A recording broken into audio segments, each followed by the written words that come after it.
All right, folks, I want to get us going here formally. Welcome.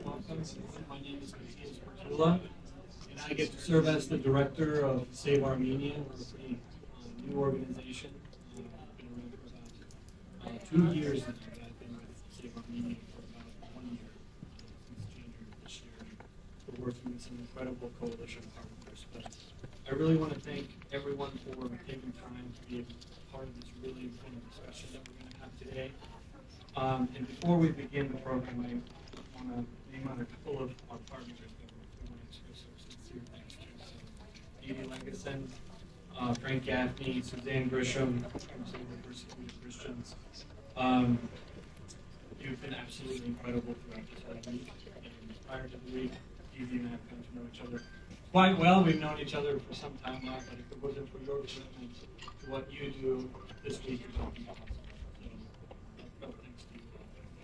And I want to also thank all the 120 partners that we have. You've been absolutely phenomenal in supporting and promoting and encouraging all the work that we're going to be doing this week. The Armenian National Committee of America, under the leadership of Ron Kuparian, the Armenian Assembly of America with Brian Ordoni and his team, in Defense of Christians with Rich Gazal, and of course William Roberts, a critical part of all this.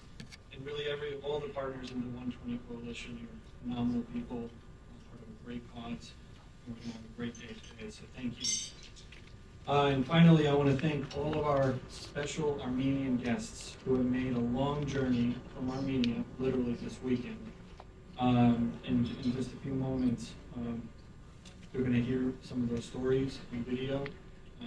They'll be around for some comments and interviews after the fact, so please take advantage of that opportunity. And in this group, we have Siranush, Lala, Marina, Father Hoganesian, Doreen, Iram, Anahid, Sharma. Thank you so much for being here and making the journey and for telling your stories. They need to be told, they need to be heard, so we can have an impact in this place, in Washington, D.C. But at this time, I would actually love to invite Father Hoganesian. Please, if you can come, open us up in a word of prayer in Armenian.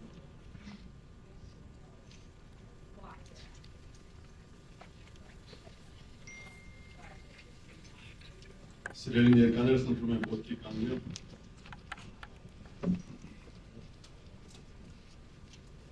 Օրհնյալ Տեր մեր Հիսուս Քրիստոս ամեն, Հայր մեր, որ երկինս ես, Սուրբ եղիցյանուն քո, եկեսյար քայություն քո, եղիցին կամ քո, որպես երկինս իբեր գրի, ըսած մեր հանապազոր, դուր մեզ այսօր, և թող մեզ պարտիս մեր, որպես եմեք թոնք մերոց պարտաբանած, և մի դանիրս մեզ ի փորձություն, այլ պրկյազ մեզի չարե, զիքոյ արքայություն և զորություն և փառք հավիտյանս ամեն, պահպանիչ և հույս հավատացելոց Քրիստոս Աստված մեր, պահյա, պահպանյա և օրհնյա, զառաչիկացյալ ժողովուրդս, ընթովանյա սուրբ պատվական խաչույթ քոյ խաղոթյան, հրկերևելի և աներևույթ թշնամույն, արժանավորյա գոհության փառավորելս քեզ ընթոր եւ օգուտ սրբո այժմ եւ միշտ եւ հավիտյանս հավիտինից ամեն ըս գործը ձեռած մերոց ուղիղարայ մեզ Տեր եւ ըս գործը ձեռած մերոց հաջողյա մեզ ամեն.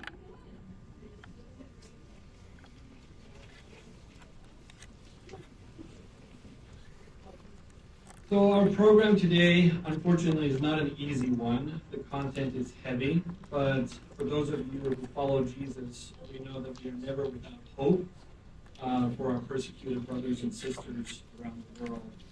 And make no mistake, in the case of Armenia, while geopolitics and regional issues and global great power competition plays out around the world, including in the Caucasus, the case for Armenia is directly tied to the old and historic hate that's rooted in the disdain that the powers of darkness hold against Jesus and his followers and the church as a whole.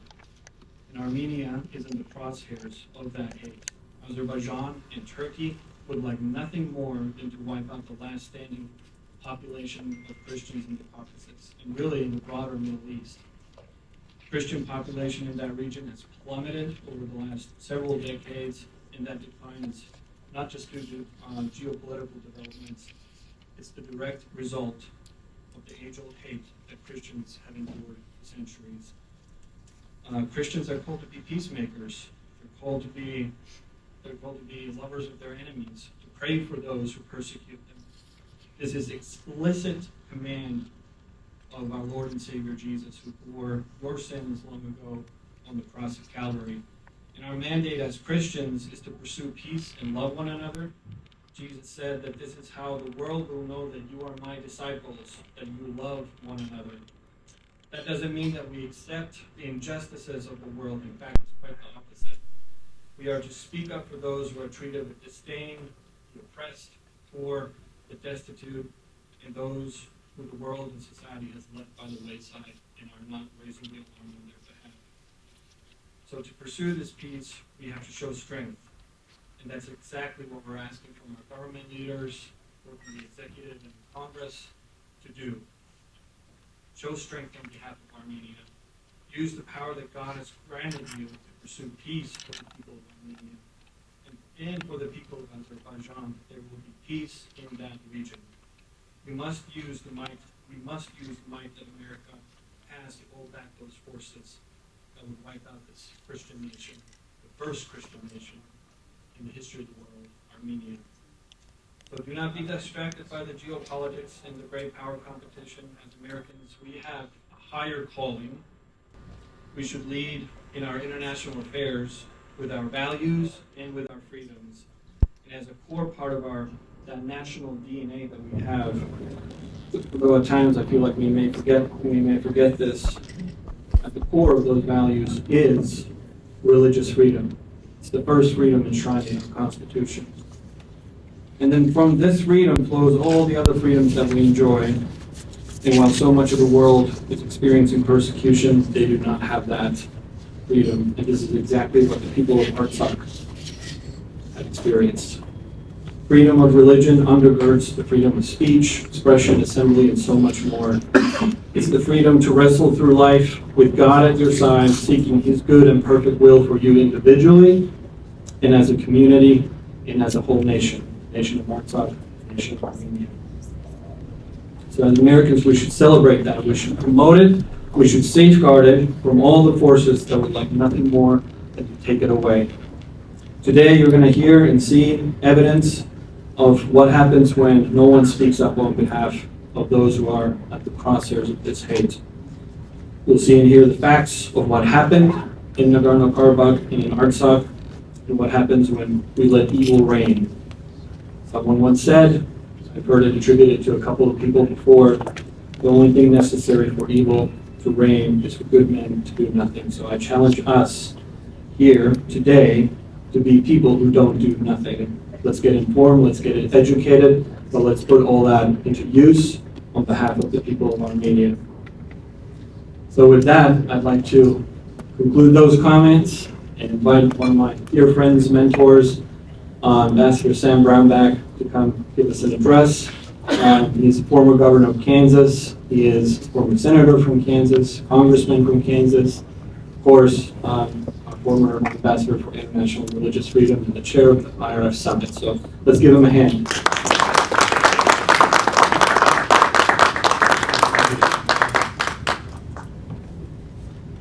Thanks, Matthias. I appreciate that. Welcome. Good to see everybody here today in the Eisenhower room. A good fellow Kansan of mine. Not that I knew him. I didn't. Not that old yet. I'm getting there, but I'm not there yet. But I'm delighted to have you here, and I'm delighted to see this pulled together. And for me, this is a bit of a dream come true.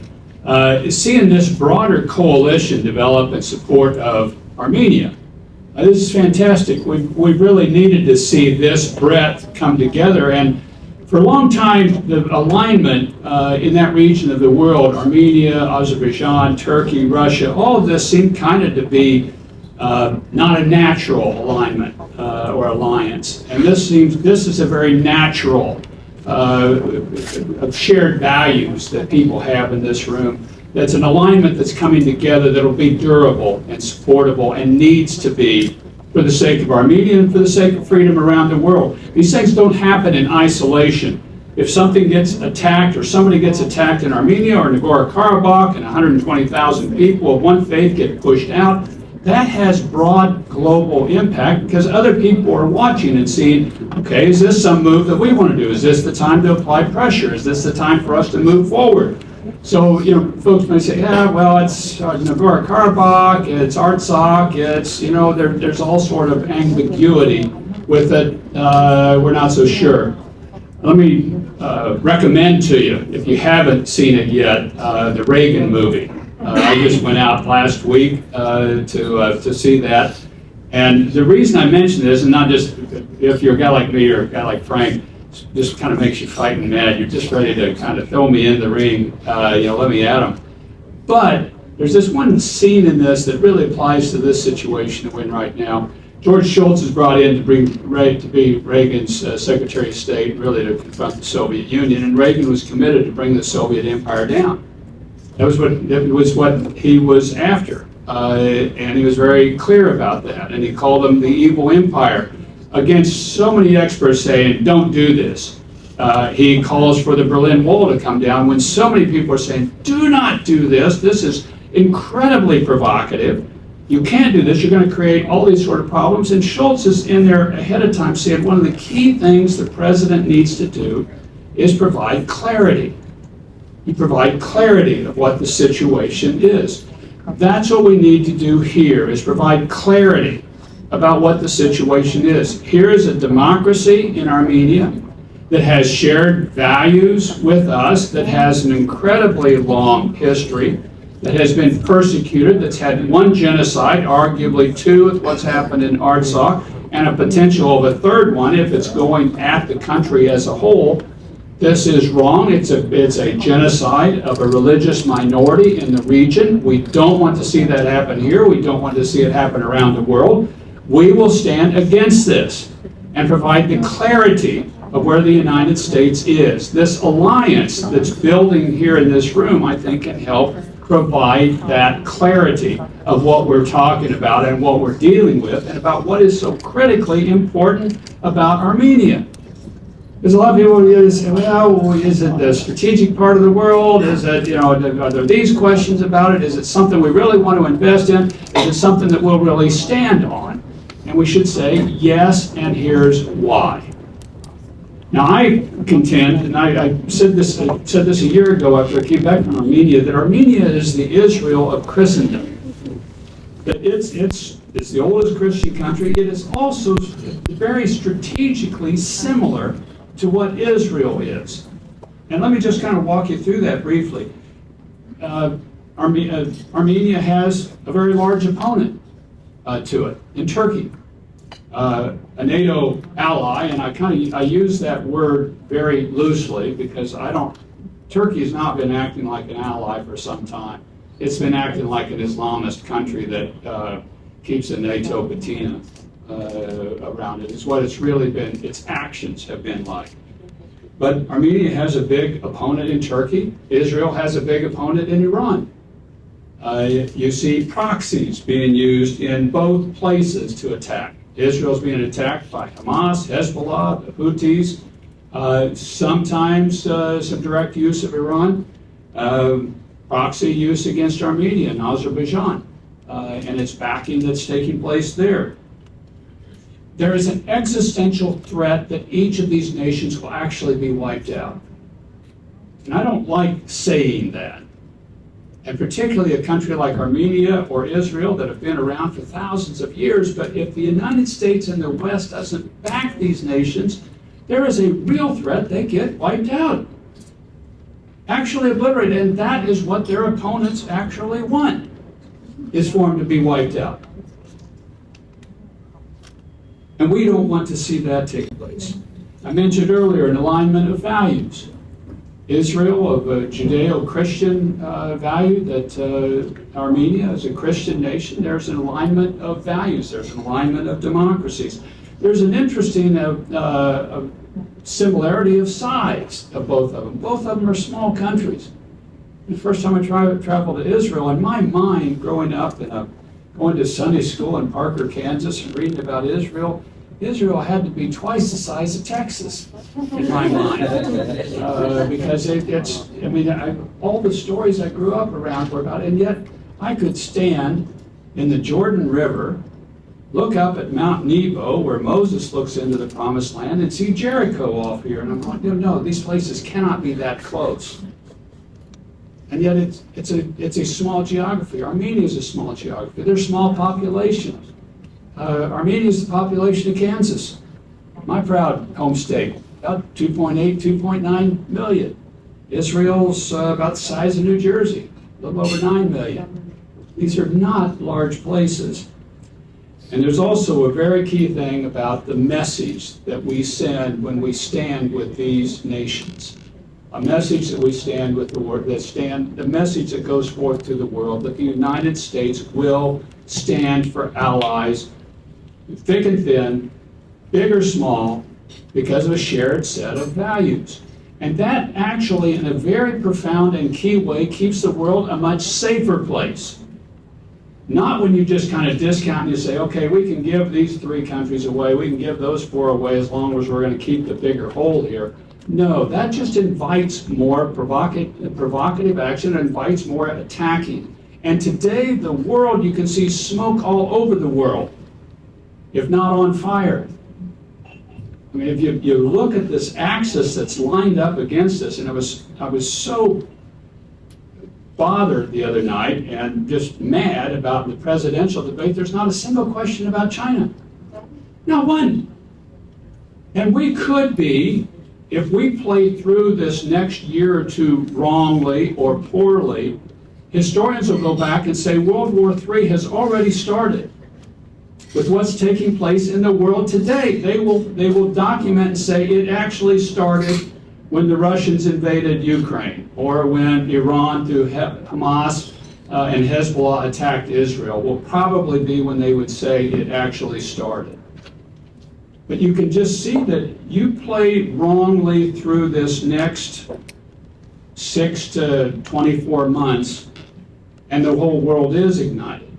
You play through it right the next 6 to 24 months with strength and clarity and what we will do and standing with our friends and allies. We're not having World War III. This is really a critical moment. I mean, today my meetings are with Taiwan, Ukraine, Armenia, and about Israel. That's today.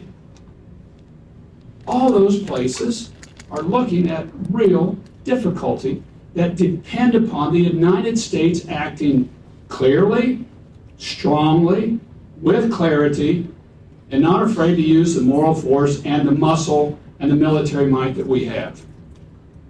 We need to do each of those items. My Texas friends have an example that's crude, that I kind of don't like to use that many times, but I think it applies. You know, the effective sheriff in town is the one that takes the bad guy, shoots him, and drives around town with him in the back of the pickup, showing everybody, I mean business. And we've got to show the world we are serious about this, and we will do these things, and it will keep the place safer if we do it. It will be much worse if we don't. And there is important, incredibly clear and needed things now. Otherwise, we're going to be in a conflict that I don't know that anybody in the world is prepared for. And all of our enemies are around talking with each other, aligning with each other, creating alliance and interactive militaries with that we're going to see a conflict the size and scale of which the United States will be ill-prepared to be in position to handle. You do these things beforehand. You don't do them when you're in the middle of the suit. And you don't appease your way into a peaceful coexistence. It never works. Appeasement never works. It never has worked. It will not work in the future. Appeasement's seen as just a weakness in a provocative action. That's why there has to be these sorts of actions. So I really want to urge this at lunch. You're going to hear from some people that are far more expert than I am here today. And what I'm telling you is nothing that takes any expertise. It just takes somebody, some eyes to see what's going on in the world today and have read a little bit of history. And you can just see this thing. This is critical, what we do and what this alliance does. I hope we can stand with great clarity and forcefully and united. And if we do, and we do this right, we're really going to save ourselves a lot of lives. And it'll be a great gift to humanity. This is no small task that's upon this room, or the people that are here. And I hope you don't treat it as just something that, well, okay, I can't afford it. But that it's something that we seriously say, we need to do this, and we've got to be about it now. Thanks. God bless you.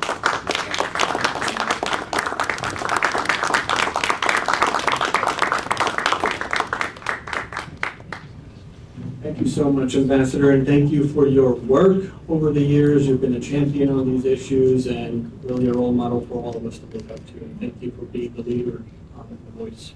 Thank you. It's my pleasure now to introduce Dee Dee Lageson, my partner in arms, I suppose. She's with the Save the Persecuted Christians and going to share a couple of items on the project she's been working on. Thank you.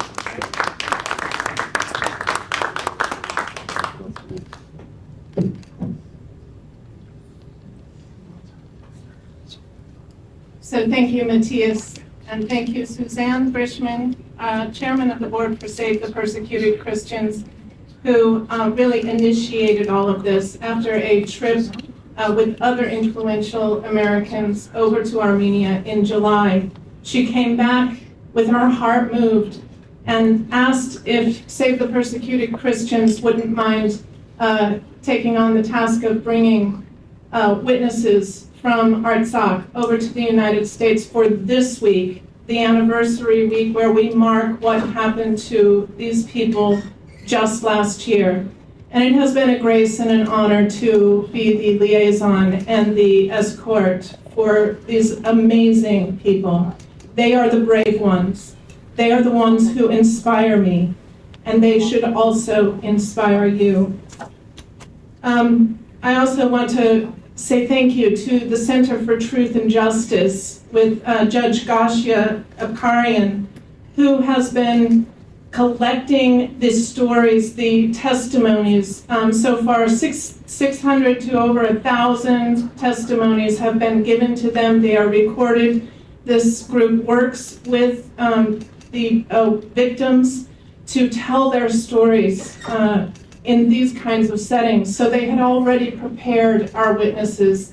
Many of our witnesses are not in the room yet today. They are at meetings and they will be coming in. But we are so glad to have them with us. Save the Persecuted Christians is a coalition of other civil society groups and people who work to report on the crimes against Christians in a record number of countries around the world. There are 365 million heavily persecuted Christians, according to Open Doors reporting. And so it's critical, and these numbers keep going up. Just an intensification of the persecution happening everywhere, particularly in Armenia. These witnesses that we've brought have been referred to by Recep Tayyip Erdogan of Turkey as the remnants of the cross. He refers to them in a derogatory fashion as the remnants of the cross because they survived, they and their families, their ancestors survived the first Armenian genocide. So I have to help facilitate our non-English speaking witnesses with the telling of their testimonies. I asked for video testimonies from them, and that's what we will show today. We have Siranush Sargassian, who's here in the room. She is an independent reporter. She was just a citizen in Artsakh, knew that nobody was saying anything about what was happening there from 2020 to today. And so she started reporting out, and she writes regularly now on the refugees.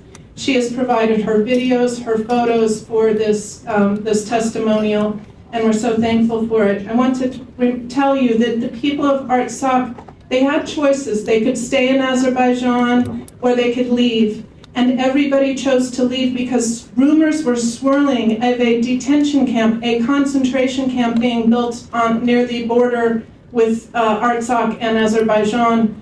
And that has been verified in January by satellite photography. So they knew that if they stayed, it meant death for them, and so they left. But we need Americans to stand in solidarity with them. They are being squeezed on all sides, and it is now time for us to stand strongly with them and ask for their prisoners to be released unconditionally, and for Azerbaijan and Turkey to lay down their aggressive demands to take over all of Armenia. So thank you. I have witnessed 3 wars. I am a lawyer by profession. I worked at the Human Rights Defender's Office as the head of Educational Research and Analytical Department. Both as an individual and as a professional, I witnessed such things that I could never imagine I would On witness, September 19, even in the worst of nightmares. 2023, following a It rumor was that September blockade 27, meant to weaken and 2020, terrorize the people when of the Azerbaijan launched a Nagorno-Karabakh, large-scale known as war Artsakh, against the the whole Armenians territory living of there. Artsakh. Azerbaijan Azerbaijanis were launched its deliberately final targeting solution civilian to end the problem of infrastructures, Artsakh carrying out once assassinations and of for all. civilians. These are not just mere words, but facts recorded by the staff of the Human Rights Defender. The The Azerbaijanis bombs raped of women in September front of their 19 children, sealed the and then people's killed fate. them, and vice versa. They would mercilessly torture children in front of their Starved mothers' and eyes, fed only and then with kill them. rumors of newly They constructed tried their detention best to camps just humiliate over the and border in psychologically Azerbaijan, terrorize us all. the construction They of used which were later found loudspeakers to in threaten satellite us to leave imagery. our home. They loaded up cars and trucks. The entire We were ethnic receiving Armenian SMS population messages of the telling us to disputed leave our home enclave of there, Artsakh otherwise they would come in fled and kill the us. only home they've ever known. Today, the people of Artsakh say we must All remember the this was past followed and by the protect the blockade of future. Artsakh. On December 12, 2022, Azerbaijan closed the only road connecting Artsakh to Azerbaijan's Armenia final in the whole solution to world. the problem of Artsakh Electricity was and over gas in a supplies day. were cut. We were deprived of minimum living conditions. People were standing in line The for hours at unprovoked night just to get a offensive small left piece of 200 bread. people dead, including 5 children, 400 Cases of wounded, fainting and tens were of recorded in thousands those lines, displaced and followed fleeing by over the cases of mountains to starvation. safety in Armenia proper. These are some of their Imagine, stories. in the heat of summer, pregnant women had to walk miles to get to a medical facility for a checkup. As you can see, we still There were many cases when stuck in a pregnant women road. had miscarriages due to This malnutrition. exodus is unbearable, not only because of And under such psychologically, conditions, as where all the many people were tired and here, exhausted, they are there was becoming no means of refugees self-defense. already Azerbaijan so launched high an in their attack life. once again. But this exodus is September also 19, unbearable. 2023, in just the afternoon when the physically, children were at school. Because we already I can't forget those days. 60 A hours chaotic situation spent arose. in this road, and we still pass Parents were unable to contact their children while Azerbaijan continued to bomb. 8 kilometers, and The city was it seems constantly like being bombed by drones. even It was a hell. during 24 hours we can reach border. Because I there also is remember no a case connection. recorded by the Human Rights Defender's We staff have when a child had a cases, stroke from fear in the when schoolyard. people fainted or losing consciousness. Azerbaijanis had they already have entered several rural communities diseases and reached the they capital can, city, there is no Stepanakert. doctors, and The inhabitants in some of the villages cases, were forced to flee their homes parents barefoot, or leaving everything relatives behind.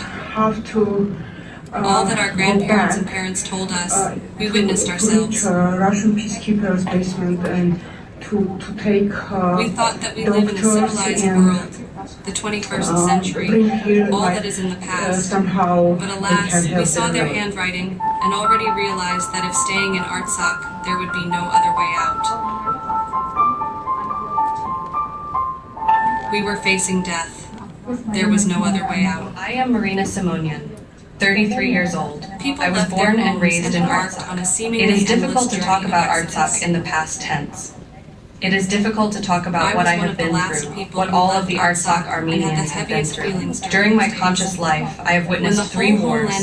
I am a lawyer by profession. I worked at the Human Rights Defender's Office as the head of Educational Research and Analytical Department. but the loss of the face and roots of the identity. Both as an individual and as a professional, I witnessed such things that I could never imagine I would witness, even in the worst of nightmares. It was September 27, 2020, when Azerbaijan launched a large-scale war against the whole territory of Artsakh. Azerbaijanis were deliberately targeting civilian infrastructures, carrying out assassinations of civilians. These are not just mere words, but facts recorded by the staff of the Human Rights Defender.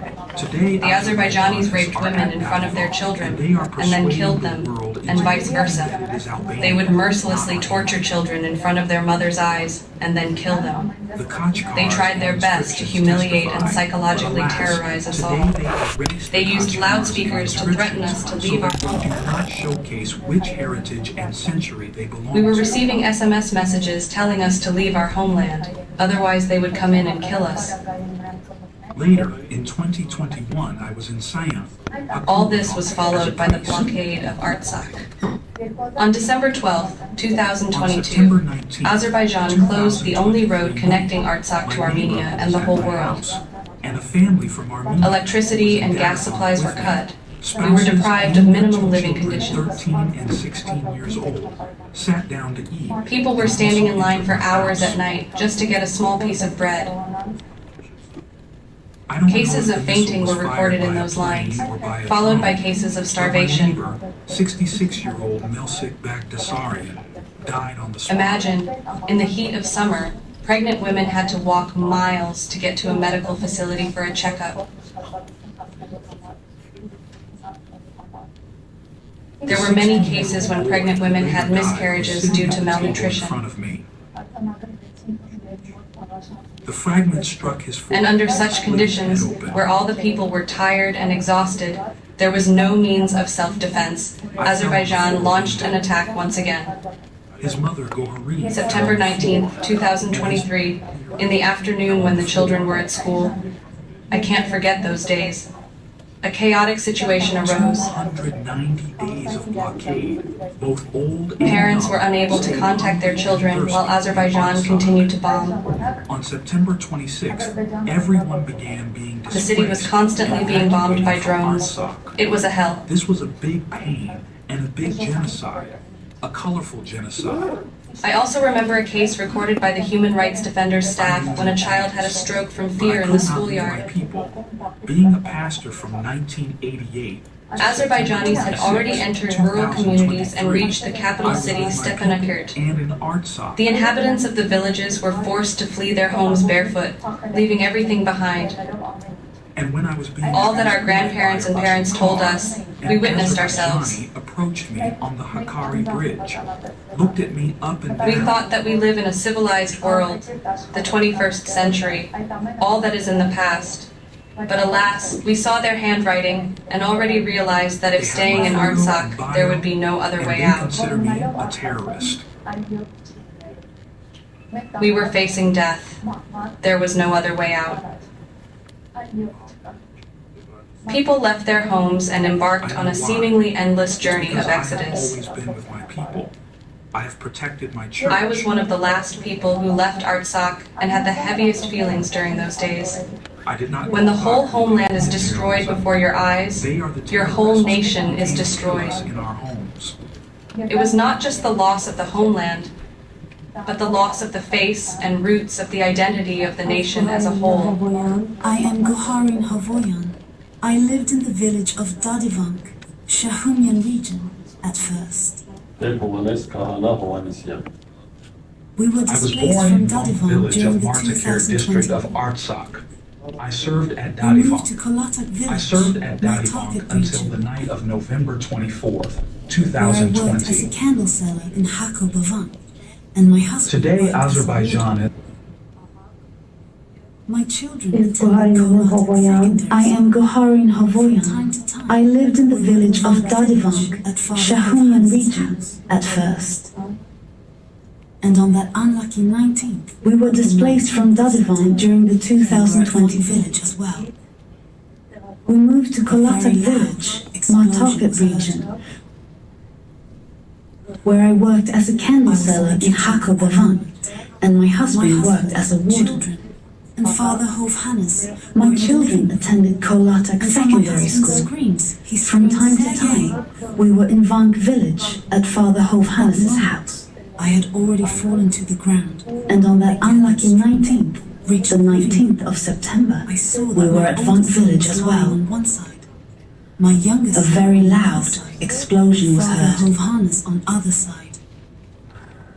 Both of my I was in the hands kitchen were at that already moment. injured, swollen My and husband, bleeding children, profusely. and Father Hovhannes were in the My living room. husband, at that moment, And from my husband's screams, he screamed, tied Sergei! my hand tightly with the thread of the curtain. At that moment, I had already fallen to the ground.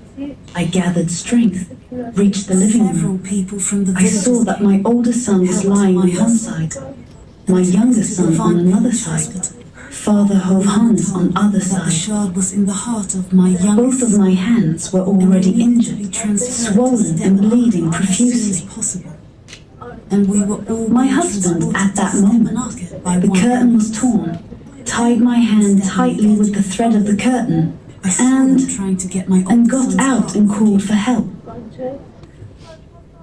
Several people from the villages came, At that helped my being husband, taken for a CT and took us to the Vank village hospital. After the CT We were told that the shard was in the heart of my youngest son, taken for CT. and we needed to be transferred to Stepanakert as soon as possible. And we were all being transported to Stepanakert by one ambulance. Then, in Stepanakert, They shouted I saw them trying to get my older son's heart working. Since that child had to be taken to an emergency CT scan first. At that time, I was being taken for a CT scan. But they took me After to the CT scan, where they operated I saw that my older son 7 hours. was also being taken for CT scan. People from the Red Cross came and told us that the critically injured And at that should be moment, taken a to man their runs and brings a small bloody child in his My arms. youngest son and I. They shouted to the nurses not to take my son to the CT scan, since that child had to be taken to an emergency CT scan first. And at that time, I screamed to save my Red child. Cross began But they took me to the operating room, where they operated on me for 7 hours. After that, people from the Red Cross came and told us that the critically injured people should be taken to Yerevan, including us, my youngest son and I. We could not even find a coffin. My husband said that we needed to transfer the body of my other son as well. Thanks to some And friends, so, they the found a Red coffin Cross that was began in negotiating with Azerbaijan to allow the transfer of the body with us. just to be able to take my son's body out. Azerbaijan said that civilian victims should be transported in a coffin. His stomach was punctured as well. We could not even find a coffin. There are still shards in the lungs. We went to so many places we asked, but we couldn't even get a His coffin. jaw and shoulder were broken. Thanks to some friends, they found a coffin that was a little smaller in size. My hands were We injured. decided to go with a small coffin, Intestines. just to be able to take my son's body out. My youngest son's intestines were punctured in 15 places. His stomach was punctured as well, and his colon was removed. There are still shards in the My lungs, sister, Gayana spleen, Garian, and worked in the intestines. military as a His communication jaw officer, and shoulder were ensuring broken. our connection means. In September 2022, on September 12th, early My morning hands were of September injured, 13th, as well as my we liver, learned that intestines, Azerbaijan launched and an stomach. attack against the territory of Armenia. I immediately called my sister's sons. My sister had 4 children, 2 girls, and I am Lala Abgarian. I live in Armenia. My sister, Gayan Abgarian, worked in the military as a communication officer, ensuring our connection means. In September 2022, on September 12th, early morning of September 13th, we learned that Azerbaijan launched an attack against the territory of Armenia. I immediately called my sister's sons. Not in morgues or hospitals, but on the Azerbaijani. My sister had 4 children, 2 girls and 2 boys. It was my sister in the video. When I called, I asked my sister's son about Gayane. Stripped as a woman. The Azerbaijani He told me that his mom was in the military posts and that they had no news. We were looking for my sister in all the morgues and hospitals. Some things in Azerbaijani. Eventually, we found Gayane, not in morgues or hospitals, but on the Azerbaijani telegram channels. It was my sister in the video where she was killed, That they put the finger in her mouth. stripped as a woman. The Azerbaijani soldiers were walking past my sister's body, Her whole kicking body her. was mutilated. At that time, we had and no saying choice some but to things monitor in the Azerbaijani. channels to see what was going on with my sister's body. My sister's body was tortured.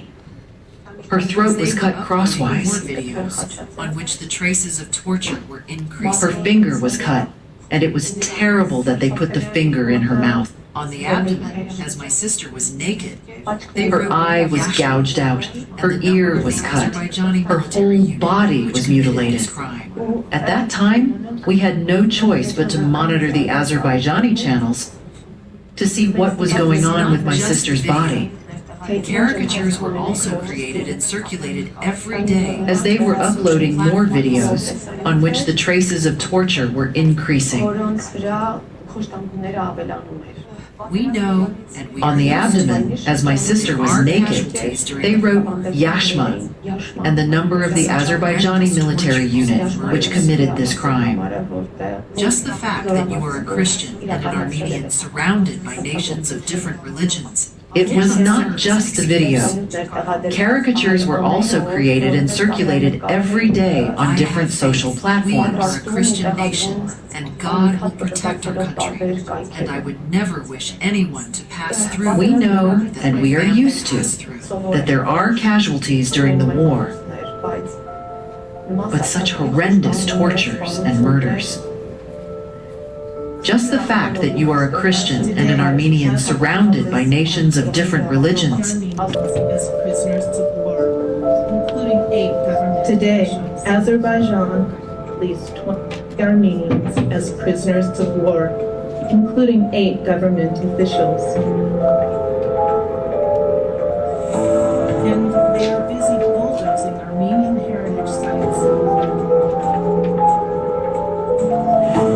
And they are busy bulldozing Armenian heritage sites. Scraping ancient churches, bulldozing monuments, and tossing the remains of cemeteries. Scraping ancient churches, bulldozing monuments, and tossing the remains of cemeteries.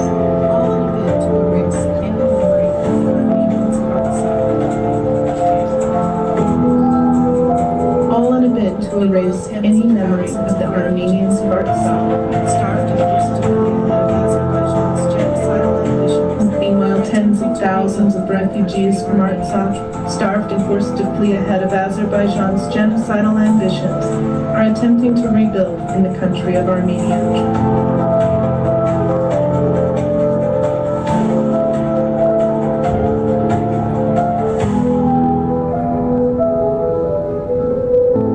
They left everything behind. Their homes, their churches, the graves of lost loved ones, the tastes and smells. They left everything behind. Their homes, their churches, the graves of lost loved ones, the tastes and smells, sights and sounds of a home to which they can never return. And they wait. They wait for the bombs to fall again. Azerbaijani officials and their friends Azerbaijani officials and their friends in Turkey frequently make their ambitions known. They will not stop until all Armenians, those they call the remnants of the sword, are no more.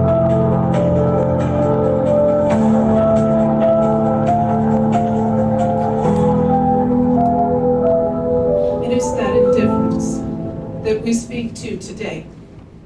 That indifference that turns their face. It is that indifference from the that we speak to today. The Armenians of Artsakh. That indifference that turns their face away from the appalling suffering the Armenians of Artsakh have experienced. At the airport the other day. You must And bring understand them how here to the humbling United it States was to to pick up our our guests hotel, at the airport the right other across day the street from a and Whole bring them Foods. here to the United And we were States late getting out of customs to because our they were hotel, harassing which is other right across the Iranians. street from a Whole Foods. So we And we were canceled late our getting dinner out of reservations customs and went because they over were to Whole harassing Foods. Father Here Havanius. I am walking through Whole Foods. So we canceled our dinner reservations and went over to Whole Foods. Who And this here I time am last year walking through Whole Has Foods had anything with on this their shelves group of for 9 Armenians months or more, who this time last year suffering, and the hadn't world had anything on their cried shelves out but really did for 9 nothing. months or And more. 2 months after Suffering they were and the forced to leave world their homeland, cried out but really did nothing. Azerbaijan was And then elevated 2 on the months world after stage to become the they were host forced for to leave their COP29, homeland, the climate conference. Azerbaijan was elevated on the world And somehow stage to this is become the okay. host for And somehow we're gonna allow COP29, this the to go climate forward. conference. Somehow, And somehow No this one is is. okay. And somehow we're going to allow this to go demanding forward. that COP29 Somehow be moved. Well, we are. We say No stop one is- COP Baku. demanding that cannot COP29 be moved. genocide. Well, we are. We say Azerbaijan says stop that they're going COP to turn Baku. all of Artsakh into You a cannot green zone. greenwash genocide. This cannot happen. Azerbaijan says that they're going to turn country. all of Artsakh into a green zone. Leaders, the regime of This Aliyev cannot happen. cannot be elevated on the world This stage country. where all of us are at The risk. leaders, the Because regime of dictators will Aliyev know that they cannot be elevated on the world genocide stage and or get away all with of it us and are at still risk. be embraced by Because the world. dictators will know that they United can States commit genocide States must and get away with strongly it and against this still be and not embraced send by the delegates world. to COP29. We cannot stand for this. Anyone who is The there United States must ask speak about strongly political against this prisoners and who not are held. send delegates to 23 people that we COP29. know of. Anyone who is there Of them must are ask about the officials. political prisoners who are held. Civilians, 23 others, people that we know soldiers. of. 8 of them Artsakh. former officials. Some of them Frank will speak to civilians, this later others in another panel. soldiers But please defending join us Artsakh. in loudly decrying COP29. Frank will speak to this later in another We can't allow panel. this to be But hosted please join in us Baku. in loudly decrying COP29. We can't allow this to be hosted in Baku. It must be moved. Thank you.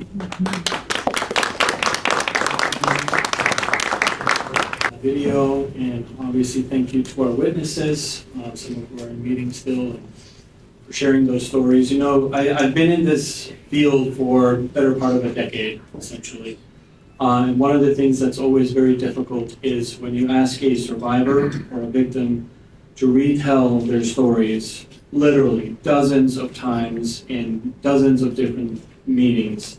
And I just can't imagine the emotional toll it takes to share those and revisit those memories over and over again. So we're eternally grateful for your courage and strength to do that. I have not lost a home, and I have not lost family members because of persecution. So I hope I never have to feel that. But I know that it is incredibly difficult, and we thank you for doing that over and over again.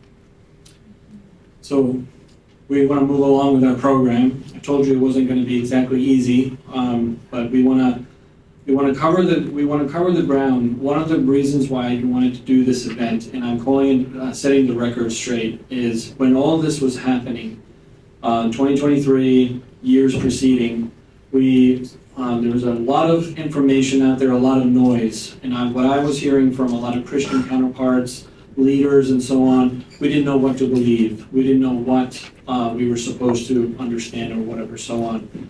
So what I wanted to do with this event is set the record straight once and for all. We've got distinguished, amazing advocates and leaders in this space who are setting the record straight today. So there is no question about who is at fault about what happened in Artsakh, in Nagorno-Karabakh, and what they did and why they need to be held accountable. So with that, I want to invite our first panel to come here. We have Aram Hamparian, Executive Director from the American Committee, Armenian American Committee. I always get the acronym wrong. ANCA, we'll call it ANCA. Brian Ardoni from the Assembly, who would please come up. We've also got Ambassador Brownback has graciously agreed to join us for this discussion as well. We've got David Curry, Eric Ulan from USERF, and of course Suzanne Grisham. Please come on up. Fill the seats, and we're one mic short, so we're going to have to share. So please just fill the seats where there's an opening, and we'll get the discussion going.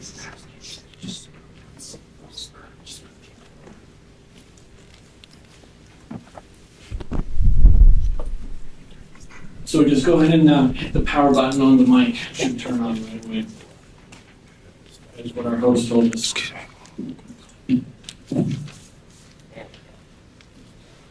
Good.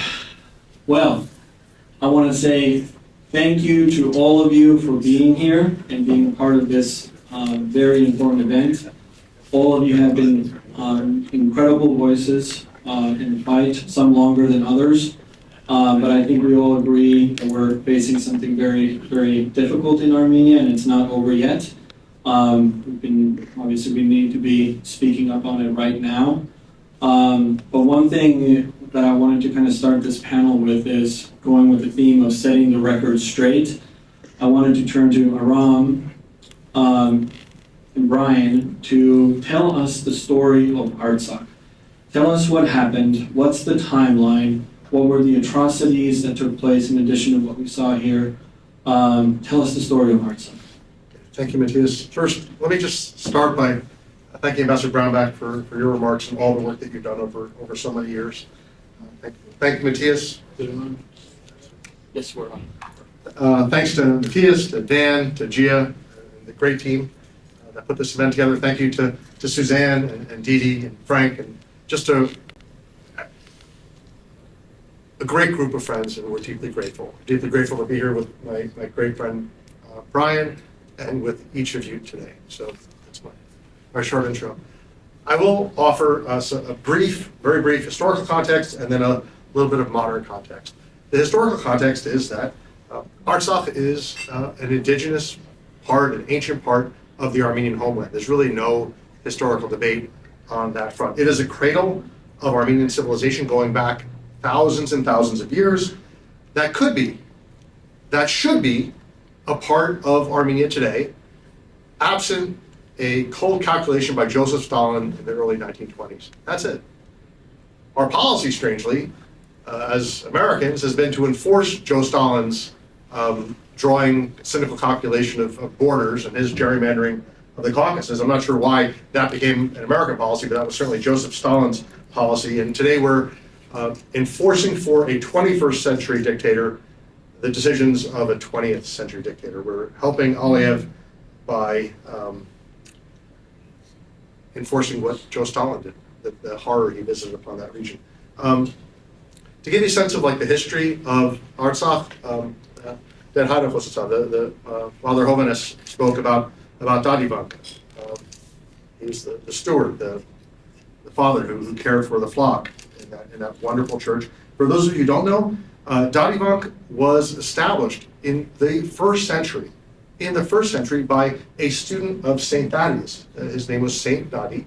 I don't believe he was Armenian, but he did establish a Christian church on that site, and there's been continual worship, Christian worship, on that location for the very nearly 2,000 years. On the second to last trip to Artsakh, I had the chance to visit, to light a candle, to say a prayer, and that I'll say in Armenian, Sirdiskovedets, which means it broke my heart. As an Armenian, as a Christian, as a Sunday school teacher, this is something I talk to my kids about on Sunday mornings. The roots of Christianity run extremely deep in Artsakh. Some modern context. Artsakh was a democracy, a sentinel of Christianity and Western civilization, striving to survive on the very frontiers of global faith and freedom. I recall my friends at the Philos Project have called it the easternmost reaches of the Western world.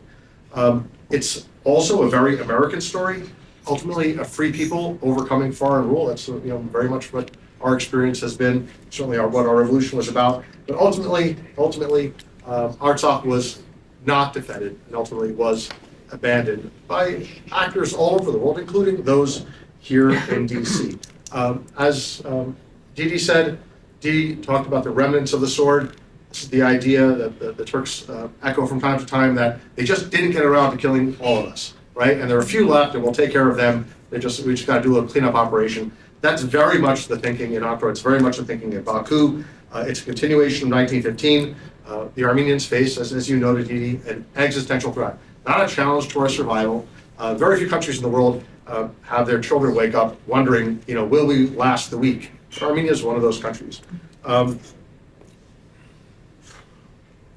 indictment of Washington, is that our government shipped $160 million worth of military to Azerbaijan long after Azerbaijan made it very clear how it planned to use its military.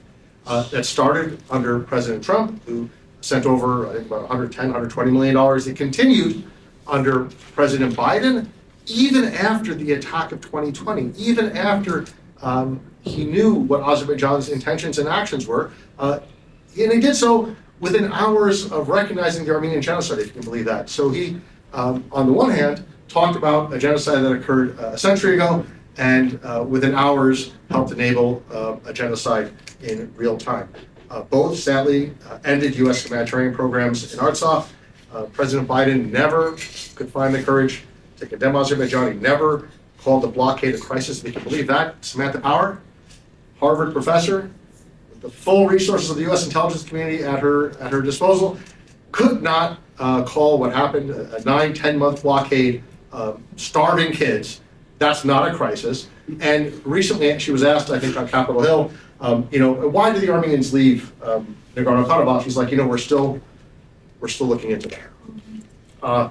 So the fact of the matter is that there was insufficient response here in DC. I recall, as I'm sure Brian does, that an assistant secretary of state testified before Congress that she, on behalf of the U.S. government, that the U.S. government would not countenance, would not tolerate any Azerbaijani aggression against Nagorno-Karabakh. And then within days, Azerbaijan wiped out Artsakh. They did, in fact, tolerate ethnic cleansing. They did, in fact, countenance genocide. They said, they promised, pledged, hand to heart, no more business as usual with Azerbaijan. And of course, the U.S., our government, endorsed Azerbaijan hosting COP29. The bottom line, and I'll wrap it up and hand it to Brian, is that there's been no accountability, no sanctions, Magnitsky or otherwise, no pathway for the return of Armenians to Artsakh, no effort to reverse what is still a reversible genocide. Thank you. All right, great. Welcome, everyone. Glad to see so many familiar faces. Thanks for putting this together. Really appreciate it. And Didi, thanks for the powerful film presentation. And it certainly, as we reflect on what we're talking about today, it's not lost, I think, on any of us that here we are in a sort of landmark venue, steps from the nation's capital, with everything at our disposal. Your story about Whole Foods really struck a nerve, and so thank you for what you're doing. Also, Ambassador Brownback, thank you so much for not only traveling to Armenia and bearing witness, but also for your testimony before the Tom Lantos Commission, Human Rights Commission, last June. And I see a former and current USERF members, a USERF vice chair and a former commissioner. I just want to thank USERF for what it's done to highlight these concerns and the threats to Armenian cultural heritage and religious sites, and also obviously calling attention to Azerbaijan's human rights abuses and designating Azerbaijan as a country of particular concern. So thank you for the work that USERF continues to do. There are a lot of elements and aspects to how policy is created, and whether it's through advocacy, whether it's through agencies, all of it comes together to really help form and clarify positions. So look, with what's happened, and I would just refer folks to, in the interest of time, when the 2020 war started, members of Congress actually introduced a resolution condemning what was happening. Here we are in another September period. September is not necessarily the best month for us in the last few years, if you think about it that way. But in September of 2020, shortly after September 27th, members of Congress introduced a resolution, and that resolution, unfortunately, because Congress was then going out of session, did not get the chance to be voted on. We see that fast forward this Congress, there's been many, many resolutions that have been introduced. Everyone here in this room is committed to advocating for those resolutions. That's part of this week. We will see how that all unfolds. Again, we're in September, and within just a few short weeks, Congress is going out of session and then won't be back for several months. So we've got our collective work cut out for us. In terms of, so in any of those resolutions, it talks about the important issues. It lays out the facts of what happened. It lays out the need for making sure that Azerbaijan is held accountable for its actions through global Magnitsky sanctions and otherwise.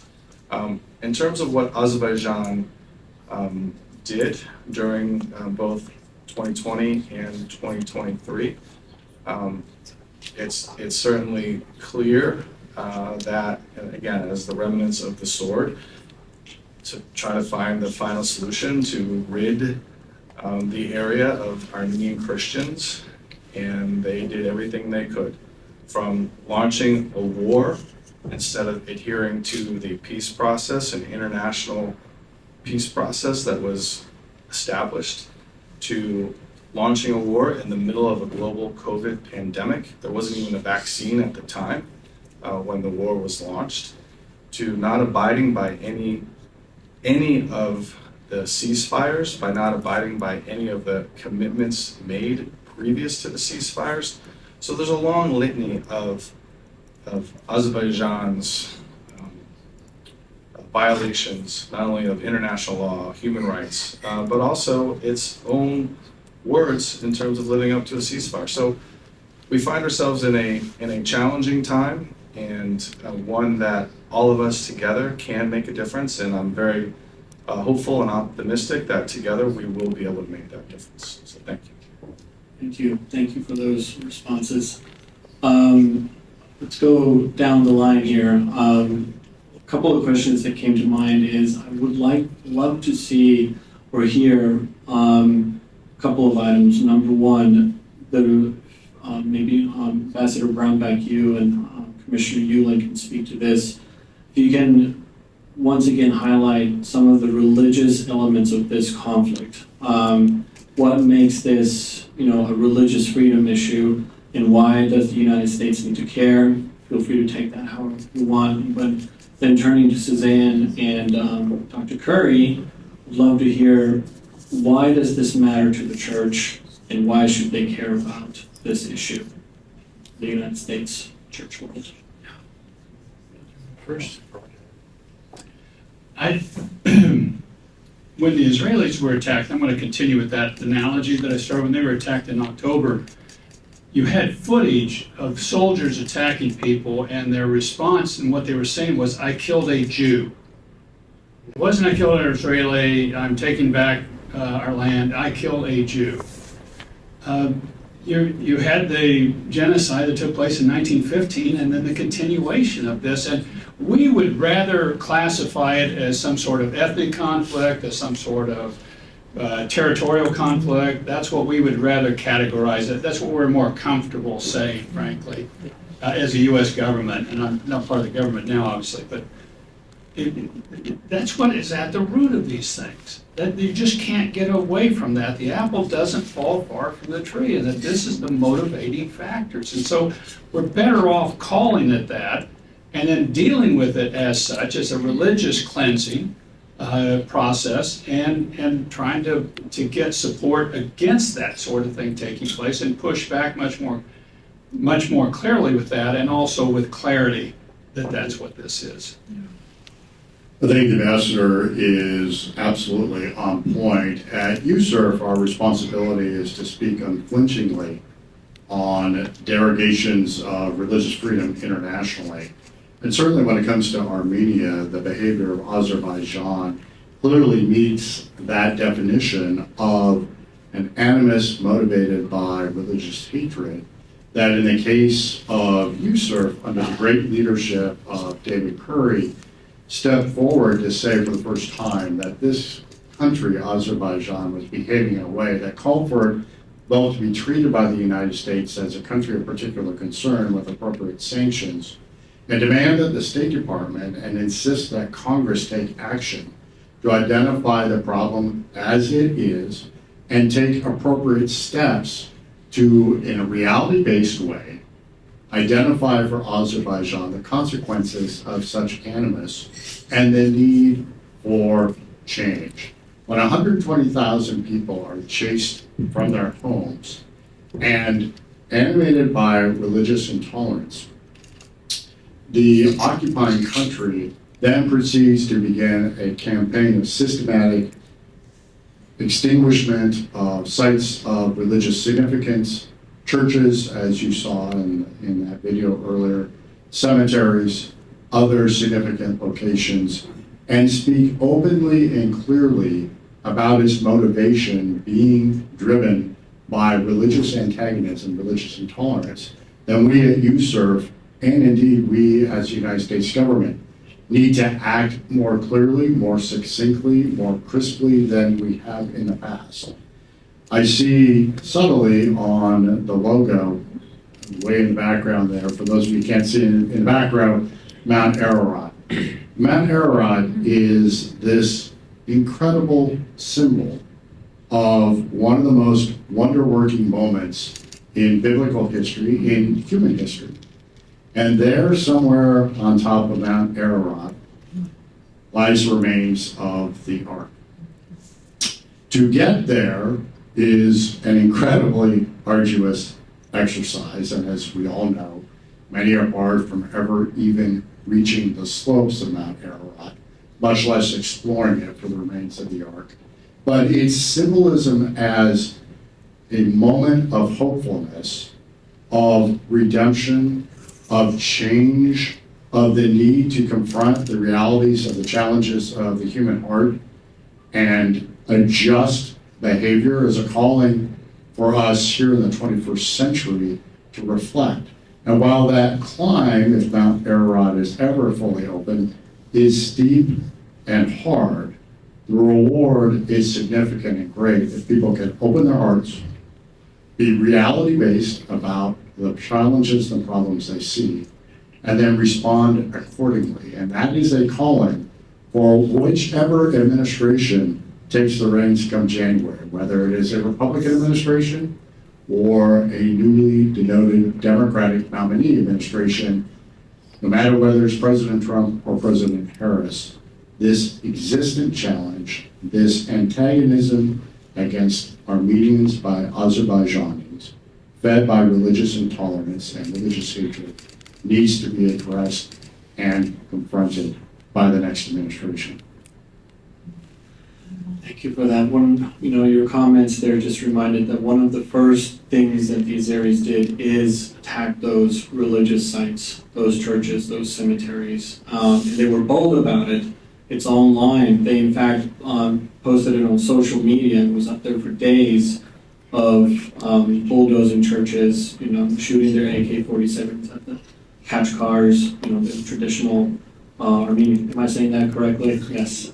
Good. I'm almost Armenian. Not quite there yet, but I'll be adopted sooner or later, I hope, if our Ram approves anyway.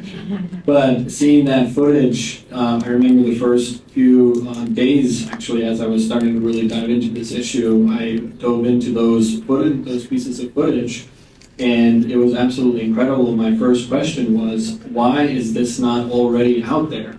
Why is there hold on this? Why has the United States not moved on this, or really any international community? So that's the question I started going after. But I want to toss it over to you, Suzanne and Dr. Curry. You're both leaders in the Christian world, your leaders in the persecution world. Can you speak to the fact on why the church, the people here in the United States, need to really be paying attention to this, and what can they do? Yeah, well, thank you, and thank you to our Armenian brothers and sisters who are here. Just want to honor you and appreciate all that you're doing. My last name is spelled C-U-R-R-Y. If I could add an A-N to it, I would, or maybe not drop the Y and add an I-A-N. Well, we can negotiate that later, but the point being, my heart is with you. The challenge to the church is multiple. The story of how Eric and I and our colleagues came to call Azerbaijan a country of particular concern was a lot of jockeying, and the challenge came down to how people categorize this aggression. Is it about property? Is it about here? Is it categorized in the Azerbaijani category or the Armenian category? And as we had discussions with all of the key players, it's pretty clear that the political dynamic was they wanted to set it over here to the side and let's move on. Now, what overcomes that? A strong voice, united voice of the church, to be the church, to represent not just an ethnic designation, but to say, this is a Christian country, we are Christian people. And what is the number one dynamic that keeps us from overcoming that stagnation is that we are not united in our voice. That the church, the evangelicals are in one pod, Catholics are in another pod, Orthodox in another pod, and we don't trust each other, we don't speak to each other to the level we must to overcome this kind of aggression. We need to be the church. So that's a challenge to us in our faith communities. Let's start talking to each other. Let's start reaching out. Let's start building coalitions. Let's start caring for each other across all of our various things. We all agree on the principle of what Jesus did on the cross and what his resurrection means. So we need to pull together. This is not an ancillary thing. This is why we struggle to get the momentum and to be a united voice. So I think that's a challenge to the church. But I do believe, and my work takes me to all manner of persecuted regions, when the church has a decision like this. Can we be united? Can we love each other in the name of Jesus and be salt and light to the people who have been displaced? They have a right to return to their homes. All of these things still exist, but who are we caring for these people? I think that's another challenge for the church, but I believe we can rise to it, and oftentimes you will see the church grow and be stronger through the difficulty. Let's pray that happens. Suzanne? So I want to, am I on? Yes. I want to thank Save the Persecuted Christians for putting a lot of this together, and Matthias. I want to thank you and Save Armenia for opening my eyes. I've been in this space since 2015 and working with persecution around the world, and we were assisting and helping some people in Armenia, but we were not involved and aware of the extent of what had taken place. So first, I want to ask Father, Saranush, our witnesses, I want to ask you for our forgiveness, the United States and the United States nonprofit world and the churches, for not being aware of what was really going on. And I want to thank the Center for Truth and Justice for making sure that they have documented all of the witnesses and everything that was going on. We ask you for your forgiveness, and why you are here this week is so we, not only as a country and a government, have ways to come together, but also as churches and civil society and nonprofits. It's time for us to all stand up and be heard as one voice together. Amen. And we can do that in many different ways. We can do that through media. We can do that through our own personal channels. We can also do it through the government with some bills that are taking place. One in particular that I know has already passed the Senate, which in this day, getting both parties to come in agreement on something. This is a rare opportunity where God is perfectly aligned, civil society, churches, and the government, all parties, bipartisan, to be able to come forth and do something for the people of Artsakh and protect Armenia. It is the oldest Christian nation in the world. If we as Christians can't stand up for the oldest Christian nation in the world, then we are not Christians. Amen. And what are we doing with our faith if we're not standing up for our brothers and sisters in Christ? So I'm excited, and that's not something I say in the persecution of Christian space and religious minorities, but I feel like we are able to do something to prevent a genocide. There's already been an ethnic cleansing of Artsakh. That is unacceptable, and we must hold Azerbaijan accountable. And there are many ways to do that. You'll hear some in another panel with the Stop Cop Baku that's going to be taking place. But we have an opportunity to actually take some action here. It's not talking about it. It's not making people aware about it. This is us taking action for something that was a wrong that we have an opportunity to make right. So I'm excited to be here and honored to be with these people on the panel, and just honored to be able to bring this to your attention. Excellent, thank you so much. Great comments. I wanted to pose one kind of a geopolitical question. I know we'll cover this in a little bit more about in one of the latter panels, but you know, it's not just Azerbaijan that's involved in this conflict. Turkey is in the background.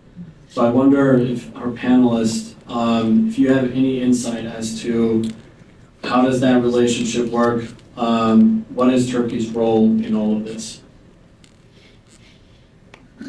To me, this is very clear. Azerbaijan is to Turkey what Belarus is to Russia. It's just that this is a satellite. And I don't think it has not always been that way. I mean, there have been other points in time where Turkey has been more associated with NATO, that there hasn't been this sort of alliance, but this is what's evolved to the point where we are today. And I think we should call it that in reality, and you've got in Turkey a very Islamist leader at this point in time. And that wasn't the way it was supposed to be after Ataturk.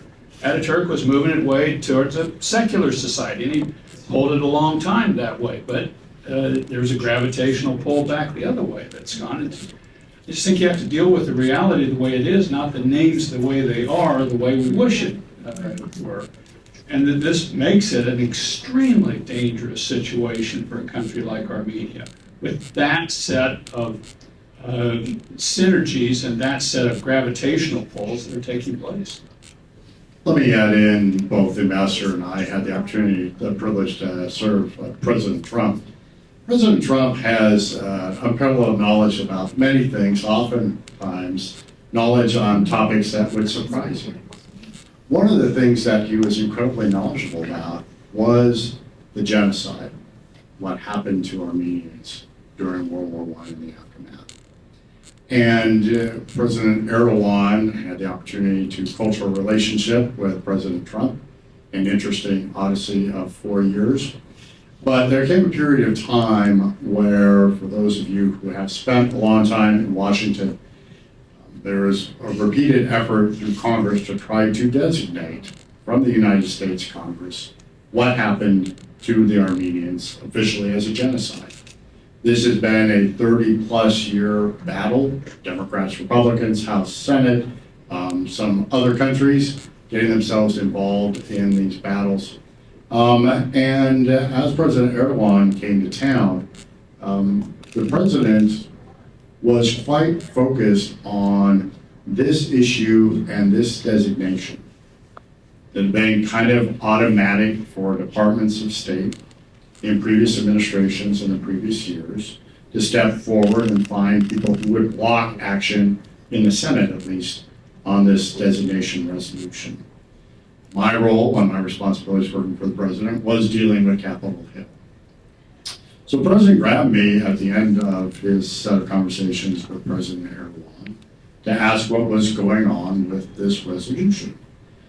As I say, I was more than a little surprised with his level of sophistication about both the resolution and the issue, explained the circumstances, and he's told me, look, that's great to know. I want you to make it clear to the Hill that this administration's position on this resolution and this genocide is not necessarily that of previous administrations. And over the course of the next few weeks, working with Congress with President's instructions, found our opportunity to actually move through the United States Senate for the first time ever, a designation of what happened to Armenia and its Armenians by the Turks as officially a genocide. The president was satisfied with this outcome. He was gratified that the Senate could actually deliver on something that was important to him, important to foreign policy considerations, but critically important to Armenians as well, his friends, folks who in some cases actually work for him, but more importantly, the country itself. I do believe that in the event the president is returned to office, you will discover a surprising level of sophistication about the role of various countries in the region and ways and demands that he will place on his incoming administration to deliver better results and a clearer outcome for Armenia going forward. Thank you. There's a couple of questions I still want to ask, and I'll direct these to Suzanne and David. In the Christian world, it's easy to see theology as we look across, the spectrum of Christendom, even in the United States. Something I've discovered in this is, as I work with the persecuted world, I don't care about your theology. You bear the name of Jesus, and you're being persecuted because you bear that identity. What would you say to the church regarding that? And I'm saying this because I know some organizations or some organizations only will work with one certain Christian group in the world. What would you say to those organizations, and what would you say to the broader church in looking past those theological differences? Well, what I would start with is, what do we agree upon? The life, death, burial, and resurrection of Jesus. He is our Savior. We agree on this point. All of the sort of things that we discuss, wow, you worship differently than I do, and your theology is different. Well, let's argue about that when we get to heaven. I think we'll have a lot more knowledge. I have my ideas. You have your ideas. We can discuss that. But let's not lose sight that we're family. That is a universal biblical calling to care for those who are imprisoned for the name of Jesus, as if it was yourself or your own family. That's a universal calling. So I think that's critically important, and I would say we have to continue to raise that idea up, that we stand up for each other, care for each other, and think of each other's family. I agree with that as well. I would also add in there, and I've seen this especially through the coalition, 120,000, that we put together. We all believe that Jesus Christ is our Lord and Savior. The most important thing is that we're standing up for our brothers and sisters in Christ. And it doesn't matter what our work is, if we're in competition, which I never believe a nonprofit is in competition. God is calling you to help people and assist people.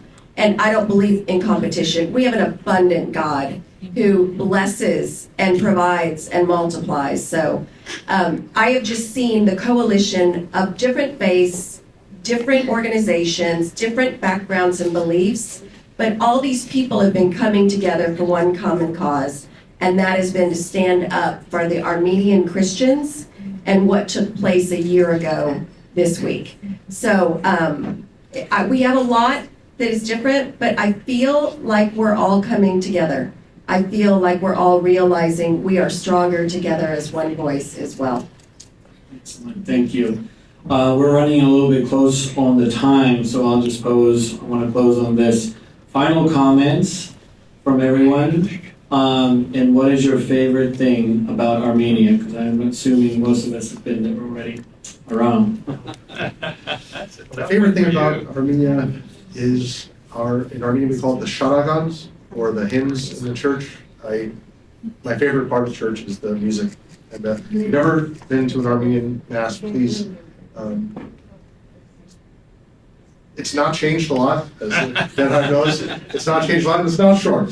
It's a long service, but it's a beautiful service. So I love the music more than anything. That's number one. Number two, sitting here today, I see that we are not alone, and I know that Armenians have felt at times abandoned, but we are not alone. We are blessed by dear friends. That's number two. Number three is I'm going to reach out to each of you to guest lecture at my Sunday school classes. Especially Eric, your comments about Noah's Ark, I would love to share with the kids. Thank you. Okay. All right. In the interest of time, in fact, I was just in Armenia for the Yerevan Dialogue, the inaugural Yerevan Dialogue that the Ministry of Foreign Affairs had put together. And I think one of the things that struck me was that it's the perseverance. We've all talked about it. There's so much history that has happened, and in the face of overwhelming odds and overwhelming circumstances, the Armenian people have persevered. They're thriving here in the United States. They are rebuilding in their homeland, and that is something that I think we can all take pride in. I have two. One was just that one was perseverance. When I was studying to go to Armenia, I read a short book on Armenian history, which that's pretty hard to do. It's a place of too much history, as many will point out. It amazes me the difficulty that this people group has existed through over that period of time. I'm just going, wow, there'd be a lot of people just say, look, I'm getting out of Dodge. Quote a Westerner on that. So that perseverance has been just amazing. The second piece that I'm very encouraged about on Armenia is this will be one of the first cases of the Orthodox Christian community and the Protestant and the Catholic community working together is this one. The Orthodox Christian community is probably the center point of persecution of Christians around the world, given their location, where they're located. And yet it's always been this kind of standoffish, well, we have a dispute with you guys from, 500 years ago, 1,000 years ago, whatever it is, or it could be 50 years ago in some cases, but it's just not come together. And as somebody that's worked in this space, you've looked at it and going, what are we disputing here? Because people are getting killed over this. This will be the first case. This is kind of one of the first gatherings I've ever seen of Orthodox, Catholic, and Protestants, and there are other people that are here too, but actually coming together to stand up for an Orthodox community. And I hope this gets replicated. I think that's a really insightful and very exciting observation. For me, quickly, I grew up in Portland, Oregon, and my parents threw me out of the state to go to college and get some rounding. So I went to college in San Francisco. And the privilege of attending school in San Francisco, besides living for a few years in the Bay Area with all the ups and downs that is, was that there is a significant Armenian population nearby, Walnut Creek, and they'd send a lot of their kids to school in San Francisco. So my first exposure to Armenians were the grandchildren of individuals who had fled and had the privilege to come to the United States. And throughout my entire professional career, the unique capacity and really enjoyable energy of Armenian Americans and who they are and what they reflect and how they represent themselves and the challenges they face and what they have surmounted and the emblematic nature of them to conquer the heights of medicine, science, business, politics, you name it. There are significant Armenian Americans at the top, is a testimony not just to the wonder of those accomplishments, but again, the wonder working of the good Lord in action, that even in the midst of the most terrible of agonies and a sundering of a relationship that involved death, dismemberment, destruction, exile, terrible, terrible, terrible traumas and tragedies that so many have risen and surpassed from those challenges to become so significant actors in America is something that always catches my breath and just causes me to sit back and be amazed anew at the power of the Holy Spirit and what can really happen in a United States, a multi-ethnic, multi-religious society, when people have the opportunity to not just survive, but thrive.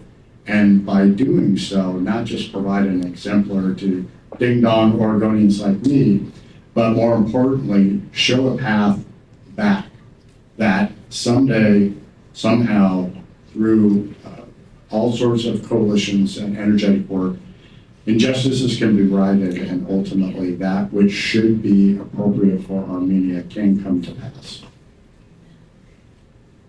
I love everything you said, and some of that was what I was thinking as well. It's the people that I met. They're honorable people. They're very strong and courageous, and it's in everyone that I met in Armenia. As a nonprofit, when you go and you ask them as a humanitarian organization, what do you need? What can I get you? What can I supply? What can I do for you? And they say, we're taking care of our people. We want to buy weapons for our country. That was one of the things we kept hearing over and over. They did not want anything handed out to them. They are very honorable people. They are strong. They are courageous.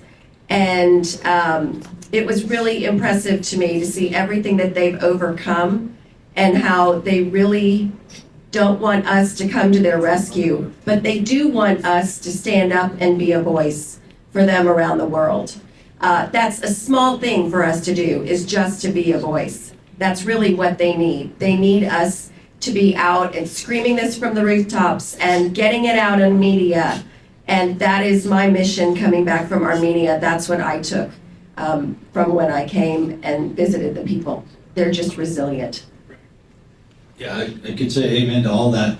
The flag I would put up is for the beautiful, significant, sacred, historic sites of Christianity in Armenia, and that's so heartbreaking to see the cemeteries, these sites, the churches destroyed. So that's so meaningful. We should treasure that.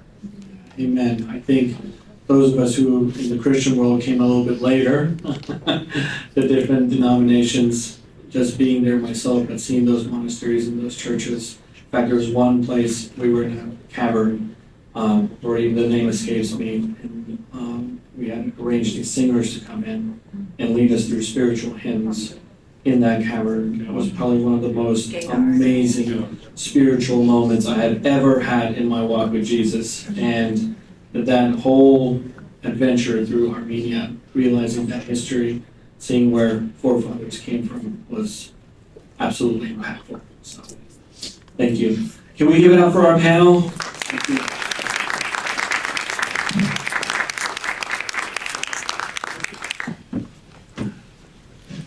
Right on. Well, we have not calculated in a bathroom break, but if you do need to go use the restroom, they are right outside the doors here down the hall.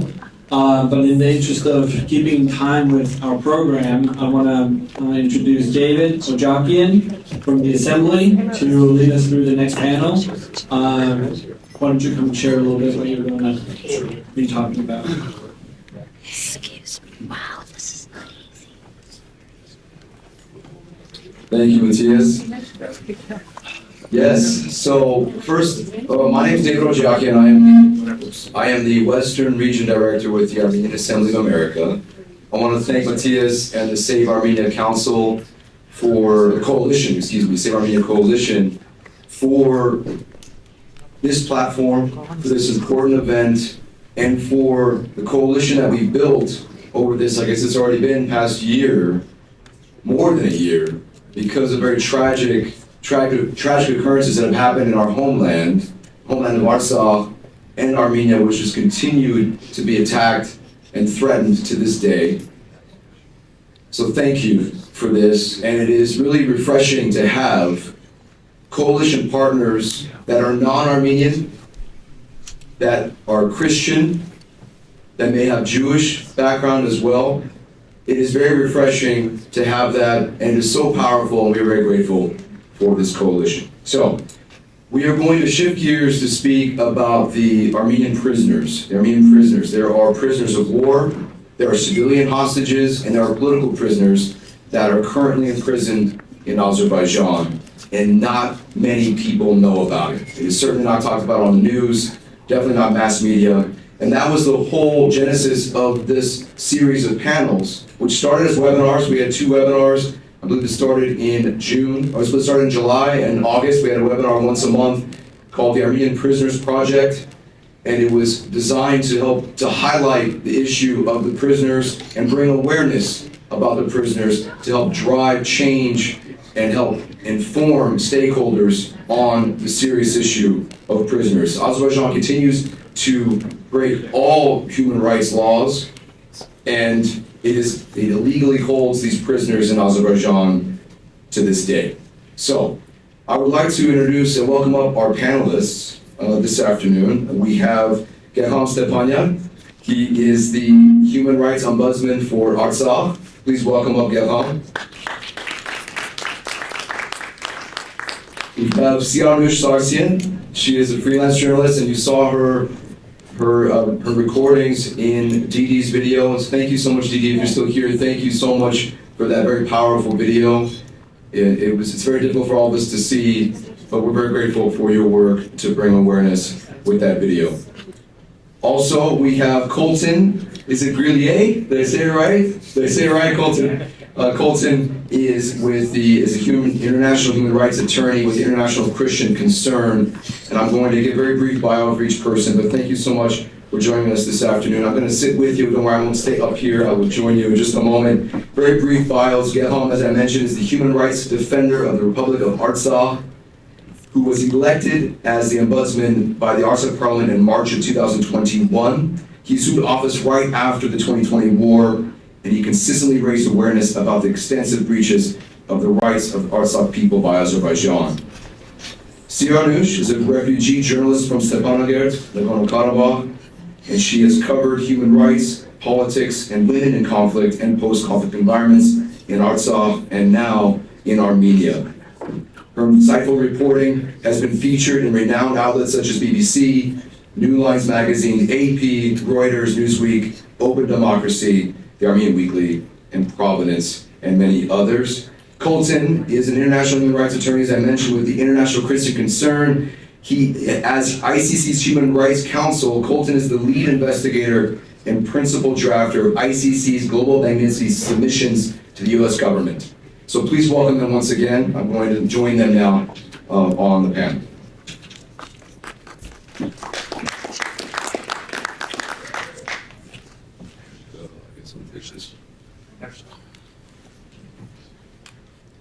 All right. First off, I have to say that I am a huge fan of all of you. Gerham, Siranush, thank you so much for your work, your tireless efforts to raise awareness about what has happened and the injustices that the Artsakh people of Artsakh have faced, and now even Armenia are threatened. Thank you. Read about you, shared about your work, reported on your work. I'm so grateful to have you here with us this afternoon and here with us here in the U.S. And Colton, so grateful for your work to hold Azerbaijan accountable. And we're going to get more into that, exactly the efforts you're focused on. Okay? So we're going to start with background on the issue of prisoners. How does this happen? What's happened? From on the ground in Artsakh with Gerham. And then we will proceed to the human cost, the human toll of what's happened in Artsakh with Siranush. And then we will conclude with Colton and his work on what we do now, what's being done now to hold Azerbaijan accountable. So Gerham, please inform everyone. Some people here may have knowledge, probably do have some knowledge, but if you can provide some background on the Armenian prisoners since 2020, leading up to civilian hostages that have been taken during the blockade, and the political prisoners that have been captured since the ethnic cleansing of just over a year ago. Okay, thank you very much. First of all, I would like to express my gratitude for this opportunity to speak now here. And always, and particularly starting from 2020, we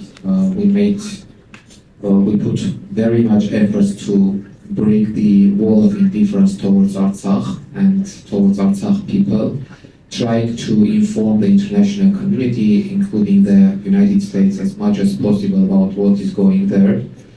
And unfortunately, we tried, we informed as much as possible, but the results, for example, my great wish was to have international presence in Artsakh and international support, understanding of the real situation on the ground, and consequently having support of international organizations in different states for the protection of Artsakh people, but unfortunately that didn't happen.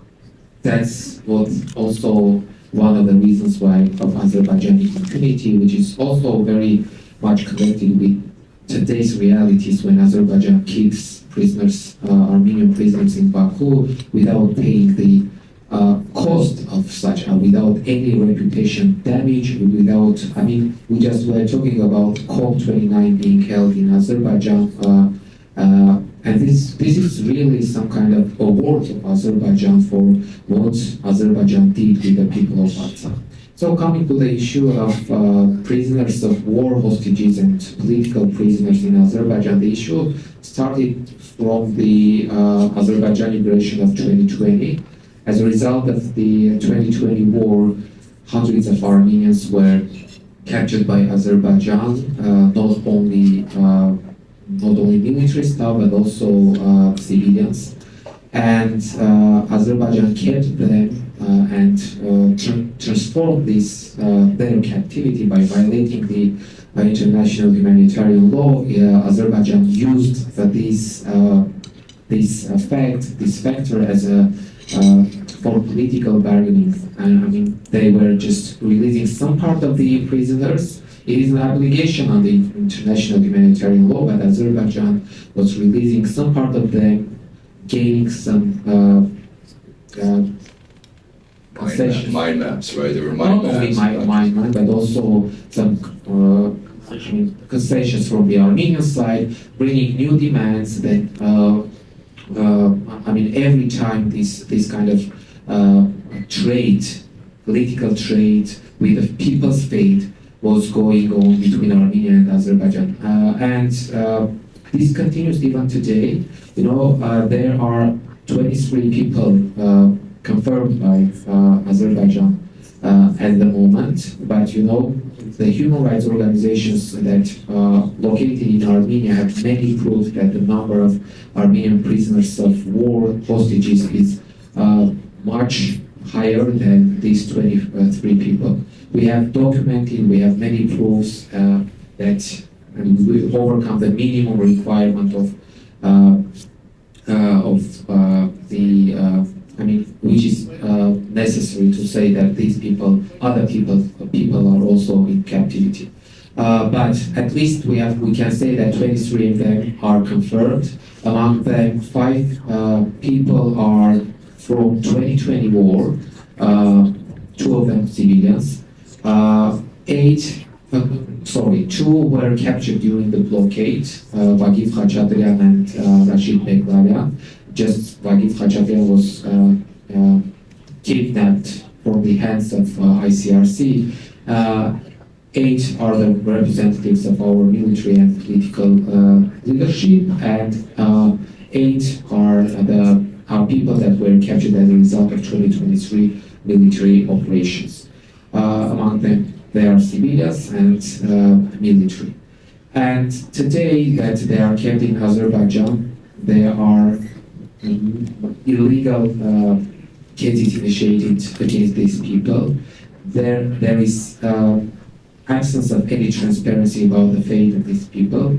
So this is the situation. And if I to sum up this, the answer of this question is that Azerbaijan continues to kill these people because of the absence of responsibility, the absence of punishment. If Azerbaijan, if there is, in order to compel Azerbaijan to follow the obligations under international humanitarian law or human rights law, it is mandatory to punish Azerbaijan for such kind of behavior. Very good. Thank you so much, Gökhan. Tell us about your experience as ombudsman during the blockade. You were there pre-blockade, during the blockade, and after, during the exodus and so on. Could you share with us just how your work changed during each phase? Yeah, I assumed the office just after 2020 war in March of 2021, and from the first day of my duties, we were just documenting the Office of Human Rights Defender was concentrating on collecting facts and documenting the human rights violations coming from the Azerbaijani side. There were no any day without violations, without incidents. We were just going through, visiting our communities, border communities, and trying to collect as many proofs as possible. And then preparing reports for the international community. My office prepared more than 20 reports covering almost all rights of Artsakh people that were being violated by Azerbaijan. When the blockade started in December 2022, I was in Yerevan. I remained stuck in Yerevan for 3 months without not being able to return home. And then after 3 months, I returned home with forest roads, very dangerous roads. But I think that being with my people and being in my homeland was more than any danger, and it gave me power to overcome any kind of challenges. So after that, and I can say that from a part, the real hell of blockade was not so apparent. But when you see the real consequences of the blockade, it is a very horrific situation. And we continued the documentation, raising awareness about the consequences of the blockade, violation of human rights, the negative effect of the blockade on health situation, on every factor, on every sphere of the normal organization of the life in Artsakh. So, and then after 9 months of blockade, Azerbaijan attacked in September 19, 2023, and this was the culmination of the genocidal policy of Azerbaijan. They knew that after 9 months of blockade, if they attack and open Lachin corridor, everyone will leave. And this was their plan, and they did it. And the fact is that today only 14 Armenians are in Artsakh, in Nagorno-Karabakh. Artsakh had 150,000 population before 2024, and today we have only 14 people there. This is ethnic. Today there are people who are afraid of using the word genocide or even not using the word ethnic cleansing. But Freedom House qualified these events as ethnic cleansing. The International Association of Genocide Scholars calls it genocide, and I think that we should bring, not only speak and make statements about the events that happened there, but also do our best to bring Azerbaijan to accountability for what they have done with the people of Artsakh. Absolutely, thank you so much, Gökhan. And we'll touch on that later on, towards the end, on the various. There's quite a few pro-Armenian legislation this Congress. There's also a new bicameral letter that has come out that is seeking signatures to condemn Azerbaijan for its aggression. Okay. Siyanush, thank you for your work to document the atrocities that have happened in Artsakh. Could you share with everyone what it was like enduring Azerbaijan's nearly 10-month genocidal blockade of Artsakh and the human toll that you saw this take on the population? First of all, I want to thank all esteemed speakers for insightful talks and for hope you give us. It was very important for us. To talk about blockade, we should first come from beginning of 2020 war, because many people think like our life, our hardship come from blockade, but actually not. One of my first pieces, which I wrote after 2020 war, was Fearful Harvest, when like people from my village, they go to their vineyards, and because it was very close to Azeri borders, and they did harvest under Azeri's attack. Like every day they were shooting, but they still were doing that, because from my childhood I saw only that, like even it was their life, part of their lives. And now I see these people, many of these my villagers in Yerevan, they are lost. And if you gave them chance, they will even now go and live in that condition. So these fears and terror, agricultural, psychological, you heard in our testimonies like how they use loudspeakers, they use every kind of way after 2020 war to humiliate us, to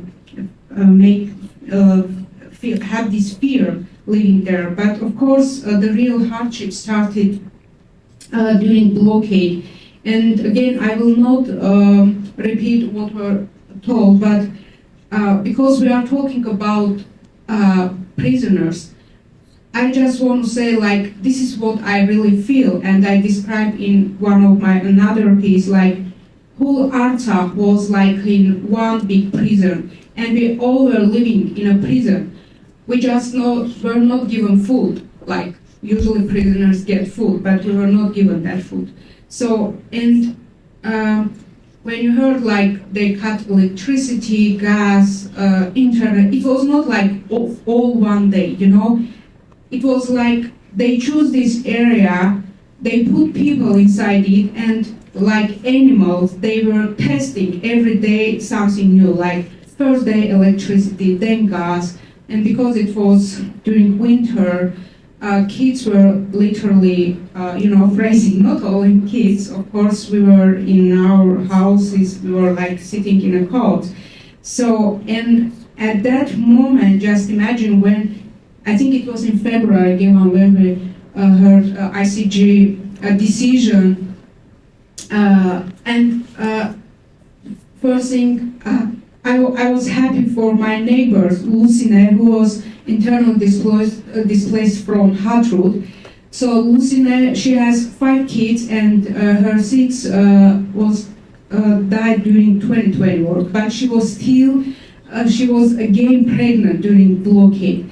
And I was thinking about her child, like, this is first of all chance for them, like, but this decision, sorry, I know, like, it was some kind of mocking us, because maybe after every kind of this step that were taken to help us, and people get some kind of hope, and then they know, like, there will nothing. And the next step was in July, when France and other countries, of course Armenia, sent food, and my another friend, Guyane, she has triple. Triple. And just imagine, she was searching food, like every mother was searching for 1 kid, and she for 3. And this, again, they had this hope, like this food will taken, and they will have chance. And again, what we saw, like these officials came to that place, take some selfies, and just go. This is what, and imagine what kind of feelings these mothers had. And when already we were in Yerevan, when we had to leave, from the first day, again, I was conducting interview, and I was conducting interview with a mother, and at that moment, from international organization, some representative came and asked, like, what kind of problems you are, how can we help you? And she said, nothing, where have you been? And for me, of course, food, everything, medicine, like fuel, everything, we have these shortages and we suffer. But even now, the most important thing, like these people, they lost this trust in humanity. And I think we all were dehumanized, and was the goal of Azerbaijan, like dehumanize us. And to put that in that condition, like we were dehuman to each other. Of course, that didn't work at that time, because even the last food people have, they were sharing, they were trying to help each other. But till now, if you go to ask these people, they will say, even now, when I came, some of my friends and relatives, when they know like I am coming here, and they said, why you are doing this? They really can't believe, like, there are people in the world who care about us. So I want to say, like, it's very important for us, for people from Artsakh, like there are still people who care of us, and I just wish like there were more and more powerful maybe, but yes. Thank you, Siranush. I think that's why we're all here, because we care. Obviously, organizations care, plus our coalition partners. You mentioned the camaraderie or care that the Artsakh people showed each other. That was amazing to see. There was a real sense of helplessness from here in the U.S. What can we do? Which is why many of us channeled it through advocacy, but it didn't help fast enough, that's for certain. We couldn't stop the blockade and ethnic cleansing, but to see the way the residents of Artsakh cared for each other and helped each other, the young children going and getting bread and bringing it to elderly, and so on. So thank you for sharing that, for the stories that you shared and your reporting of it. Could you touch a little bit with us, Siranush, about any of the political prisoners that you may have been in touch with? I know you mentioned in our preparation for this that you may have had some conversations with some of the prisoners or elected officials that have been in prison, and also families that are missing loved ones from the explosion in Stepanakert. Was it the fuel depot explosion that you were referring to? Okay, if you could share with us on those two things, and then we'll move to Colton. So, of course, some of prisoners, especially political leaders, because I was working in Parliament. By the way, my workplace is completely demolished now. Also, as you could read, my neighborhood in Stepanakert, where I was living, and it's completely demolished. So last day when I was leaving, I met with David Ishkhanyan, Speaker of Parliament, and I remember three brothers actually from one village approached to him and asked him to find a bus car for their family, that they can take their mother with them as well. She was ill. And we were trying to find, because there were 10 people, and it was like a real picture of Artsakh, like elder mother with her 3 sons and several grandchildren.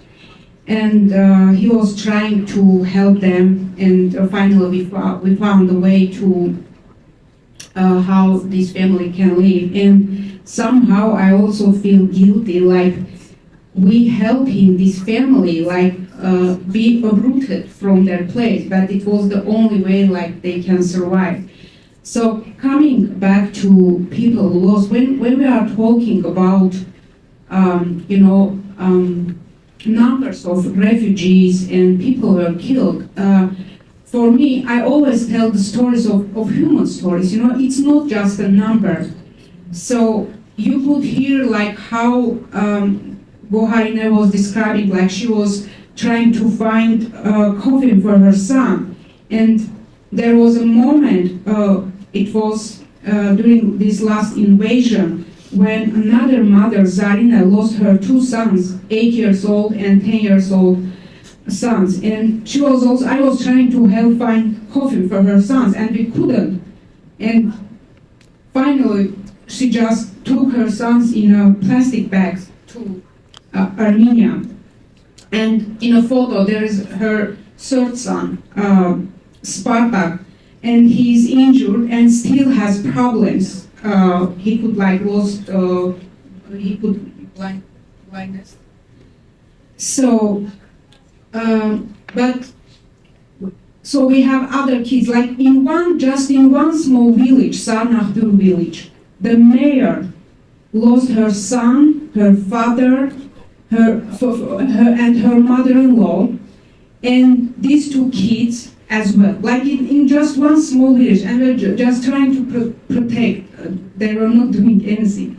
And we have another kid, Arek, 9 years old Arek, who died, who was killed with his grandmother. And her neighbor told me, like, the last thing Arek asked, it was, will we be alive after war? So, but he couldn't make it. So, and during only 1 day war, it's like 1 day, but we lost like more than 200, actually 218 people were killed in that 1 day war. And we have 14 missing from that 1 day war.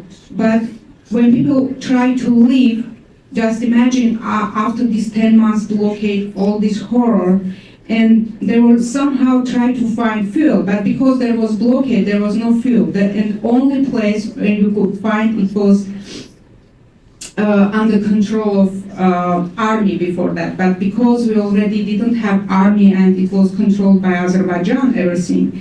And like imagine 1,000 people, they gather together, just only 5 liters, 2 liters have fuel to take their family. And there was a big explosion, and we have actually more dead people than in Beirut explosion. But how many people knows about it? And it, like 211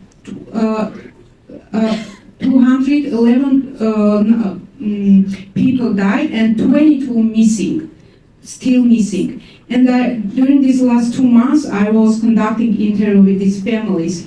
And of course, some of them, they still have these feelings like their family members maybe can be alive. Because even with DNA, they couldn't find any kind of reminding of their sons. And even imagining, like, in which kind of condition, if they are alive in Baku, in prison, some parents still believe that their sons are alive.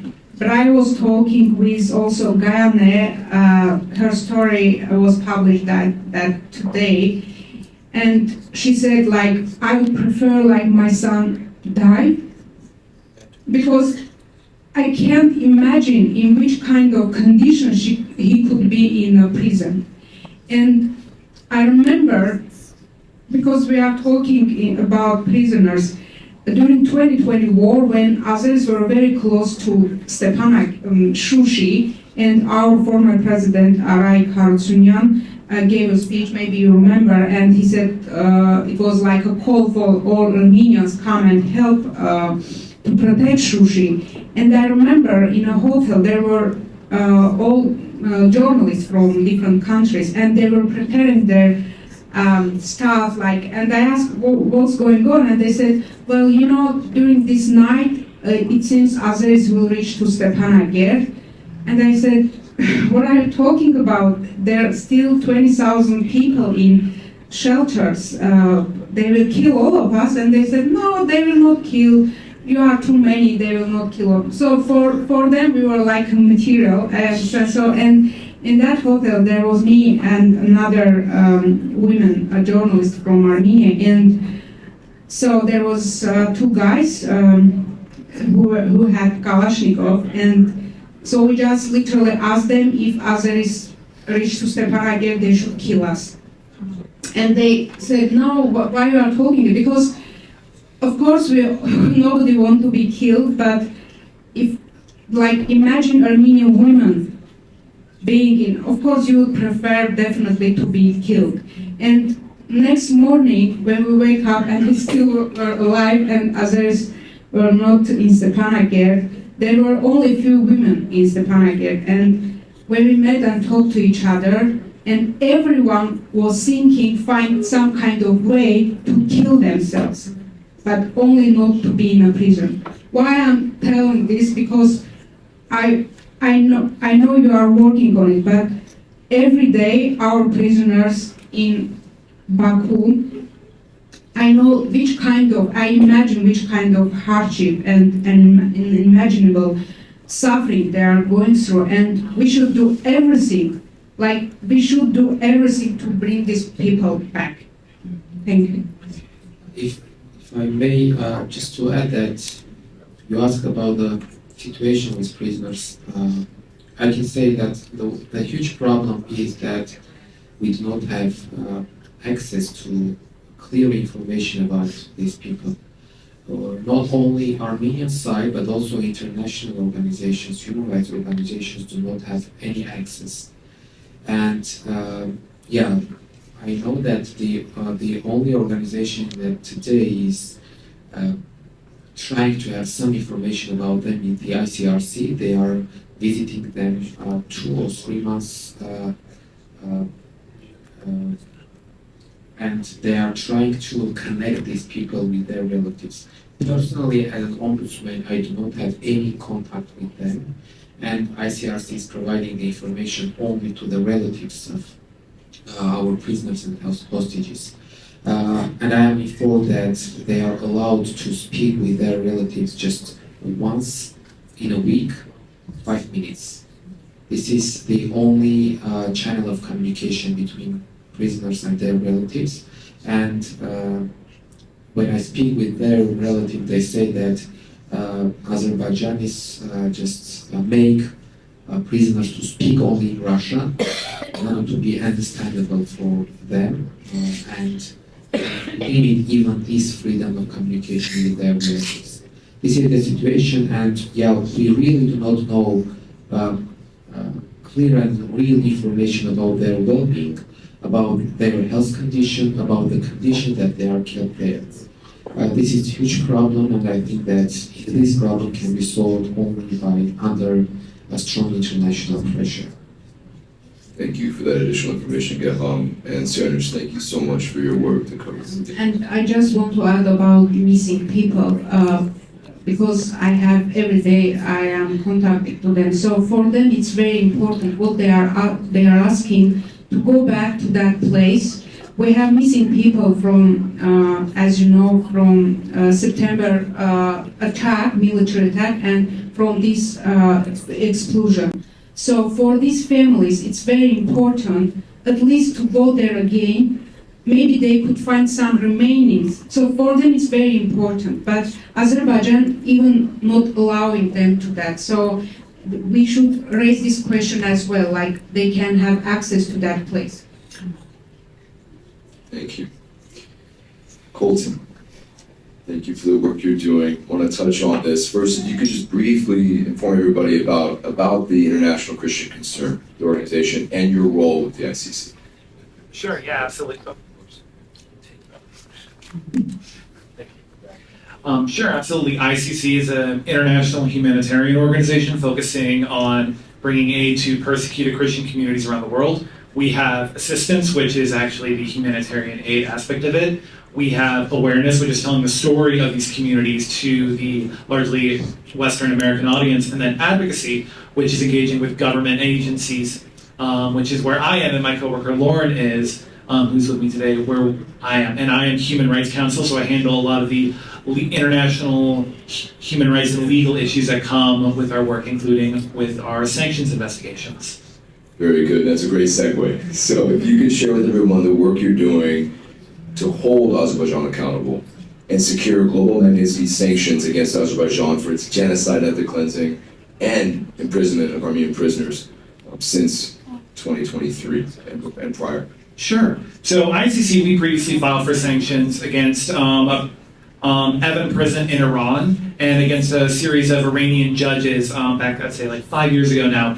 And a portion of those were actually granted. So now ICC wanted to revisit that, like this is a very powerful policy tool, we wanted to do that. So the first thing we wanted to look, who's a good candidate, and we were looking at the situation in Armenia. This was not long after the fall of Artsakh and everything, like, oh my gosh, this is a prime example that we need to get involved in. So the first thing is we got connected within the Armenian community, and I'm very happy to say you all are incredibly welcoming, very well organized, very professional, and it was honestly a pleasure to get to know yourself, David, and all the other organizations in this.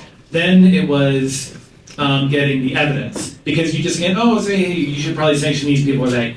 You actually have to have the evidence to justify it, and that is evidence of gross human rights violations, which is the highest standard of human rights violations, crimes against the person. So we had to then build enough evidence for that. Once you do that, you have to get enough of said evidence, not just one or two instances, but enough to say this is a repeated event that's happened continually, and it's also a continuing problem because there's a roughly 5-year window on when you can actually act on that evidence. And now we're in the stage where we have filed our request for sanctions against 2 prisons and a series of prison officials who are running these prisons, and asking them, these are the people who actually had the hand on the pen that signed the orders. These are the people who held the keys to these cells. Here are their names, here's where they work. These are the people and the locations that must be held accountable. Very good. And I guess we touched on USURF, we had some representatives from USURF on the prior panel. Could you tell everybody about USURF's recent ruling that identified Azerbaijan as a country to watch, and what that means, and also how it relates to the work that you were doing? So USURF designation, they put it on their tier 2 list, recommending Azerbaijan to be a country of particular concern. Now, as a recommendation, that itself has no legal force technically. However, I don't think it'd be fair to say that the USURF annual report is probably the most important document in international religious freedom. So when USURF recommends somebody puts that in that tier, the amount of soft power policy that can be put behind that is incredibly influential. And it actually gives state, if you will, permission to designate it as a CPC. Now you go into all the politics of whether they want to do that or not. But it actually makes it something that can be done now. It's something that can be fought for. It may be a hard thing to fight for, but it's at least now an option. And given the amount of things that in my investigation we overturned, it is absolutely critical that some type of movement is done officially. It's been far too long without any clear, not just like, oh, we don't like this, we don't care for this. No, something tangible policy tool must be put into action at this point. Very good. It's another tool for us to advocate. Exactly. For their release and holding Azerbaijan accountable. Absolutely. Thank you so much to each of you. I know we're short on time. Matthias, I'm not sure if we have time for any question. If there is any question from the audience, maybe we can take one or two. If we have any questions from the audience, if not, that's okay. I believe our panelists will still be around, hopefully after. Any questions?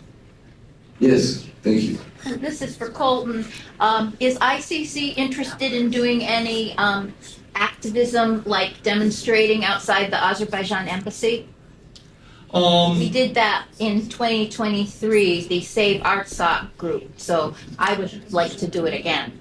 Well, it's not something we've talked about recently. It's absolutely something on the table we would love to do. We are in favor of any, basically, if it's legal and it looks like it'll have some kind of impact, we're interested in being involved in that. Sanctions is probably one of the highest level tools you can use, but pretty much anything up to that we can do, absolutely. We want to use It's long overdue for some action. Very good. Any other last questions?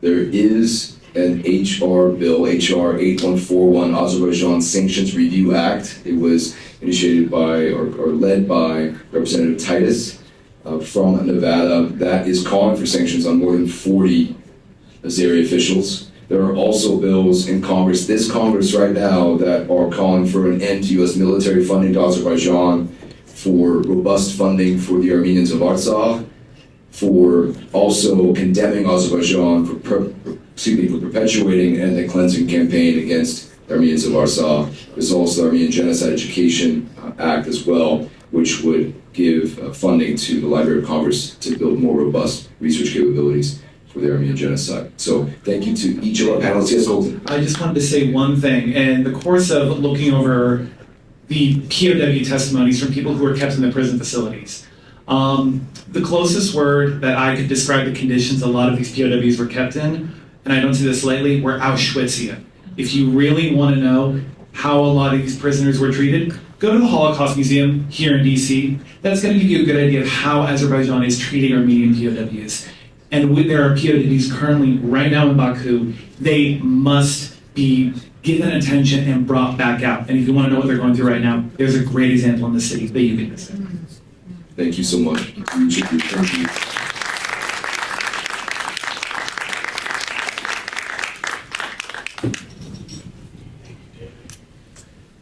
Thank you, David. Thank you for the panelists.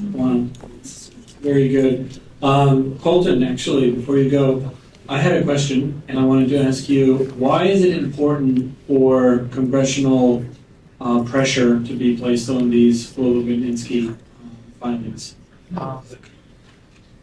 So the thing with sanctions is that it's a tool that legally the government, State Department, and Treasury can use. They don't have to use it. And they like to play it safe, oh, we don't want to rock the boat too much. Sanctions is a really extreme tactic to use. The best way to convince State Department and Treasury that this is something that must be done are congressional letters.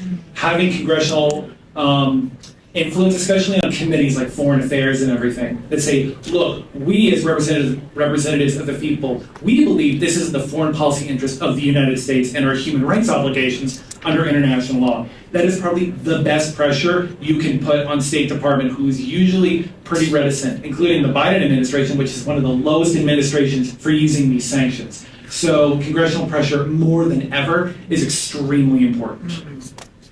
Thank you. Well, at this time, we want to start our final panel. We know we started this program with a very difficult section of history, going over everything that's happened in Artsakh and so on. But as we were designing the program, we wanted to create a vision of hope for the future. So what would this look like? And for this panel, I want to invite my colleague, Dan Harry. He works with me at Save Armenia. He's the deputy director of our project.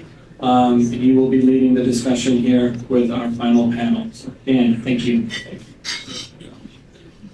Hi, thank you, Matthias. Okay, so we have two great panelists today. We have Mr. Frank Gaffney, Ms. Christine Arkelian, and Mr. Tim Jamal. You guys can make your way up front.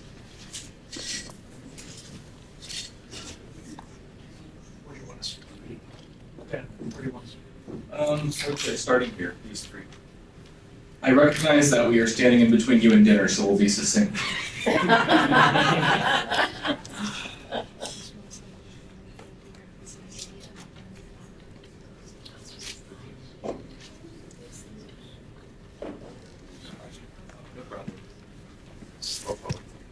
So I want to take just a minute for each of the panelists to introduce themselves, just your title and organization that you work at. So I am Dan Harry, Deputy Director at Save Armenia.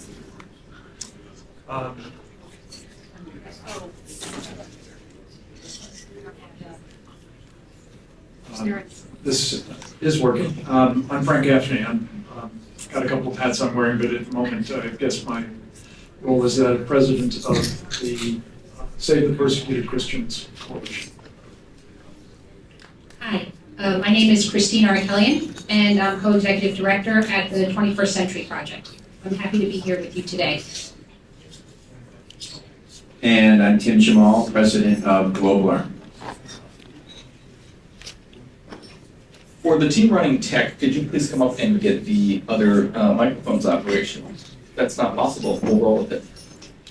Okay, so I just want to set the stage briefly, and then we will go into questions with the panelists. So a little bit of background, and I should have stated. The title of this panel is A Vision of Hope, Armenia and U.S. Bilateral Relations. We're going to be exploring foreign policy, geopolitics, basically answering the question, why as Americans should we care about what's going on over there? So again, to set the stage, in 2018, there was a peaceful revolution in Armenia that threw out the pro-Russian government in favor of a more Western-leaning one. In retaliation for Armenia's Western pivot, Russian peacekeepers refused to intervene in Azerbaijan's 9-month blockade and subsequent ethnic cleansing of the ancient Armenian region of Artsakh. Additionally, Russian relations with Azerbaijan are at an all-time high. In the words of President Ilham Aliyev, relations have reached the level of an alliance. Additionally, Azerbaijan is openly preparing for further aggression against Armenians. A quote from President Ilham Aliyev, quote, "Yerevan is our historical land, and we, the Azerbaijanis, must return to these historical lands." Of course, Yerevan is the capital of Armenia. "This is our political and strategic goal, and we must gradually approach it." This sentiment is part of a larger disinformation campaign that paints Armenia as Azeri land to create a pretext for further aggression. This is despite the fact that Armenia is the 4th oldest nation in the world, and Azerbaijan as a nation did not exist until the early 1900s. My first question for the panelists, and I think we'll just have each of you answer, we'll go down the line, beginning with Frank. My first question is, why are recent developments in Armenia and the South Caucasus significant for the U.S.? In other words, why should Americans care?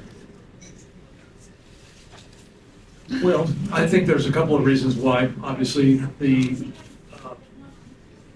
role I'm here for is speaking particularly to Christians in America, because I believe that the people who are intent on forcing, at best, Armenian Christians into submission, and at worst, exterminating them, have pretty much the same thing in mind for us.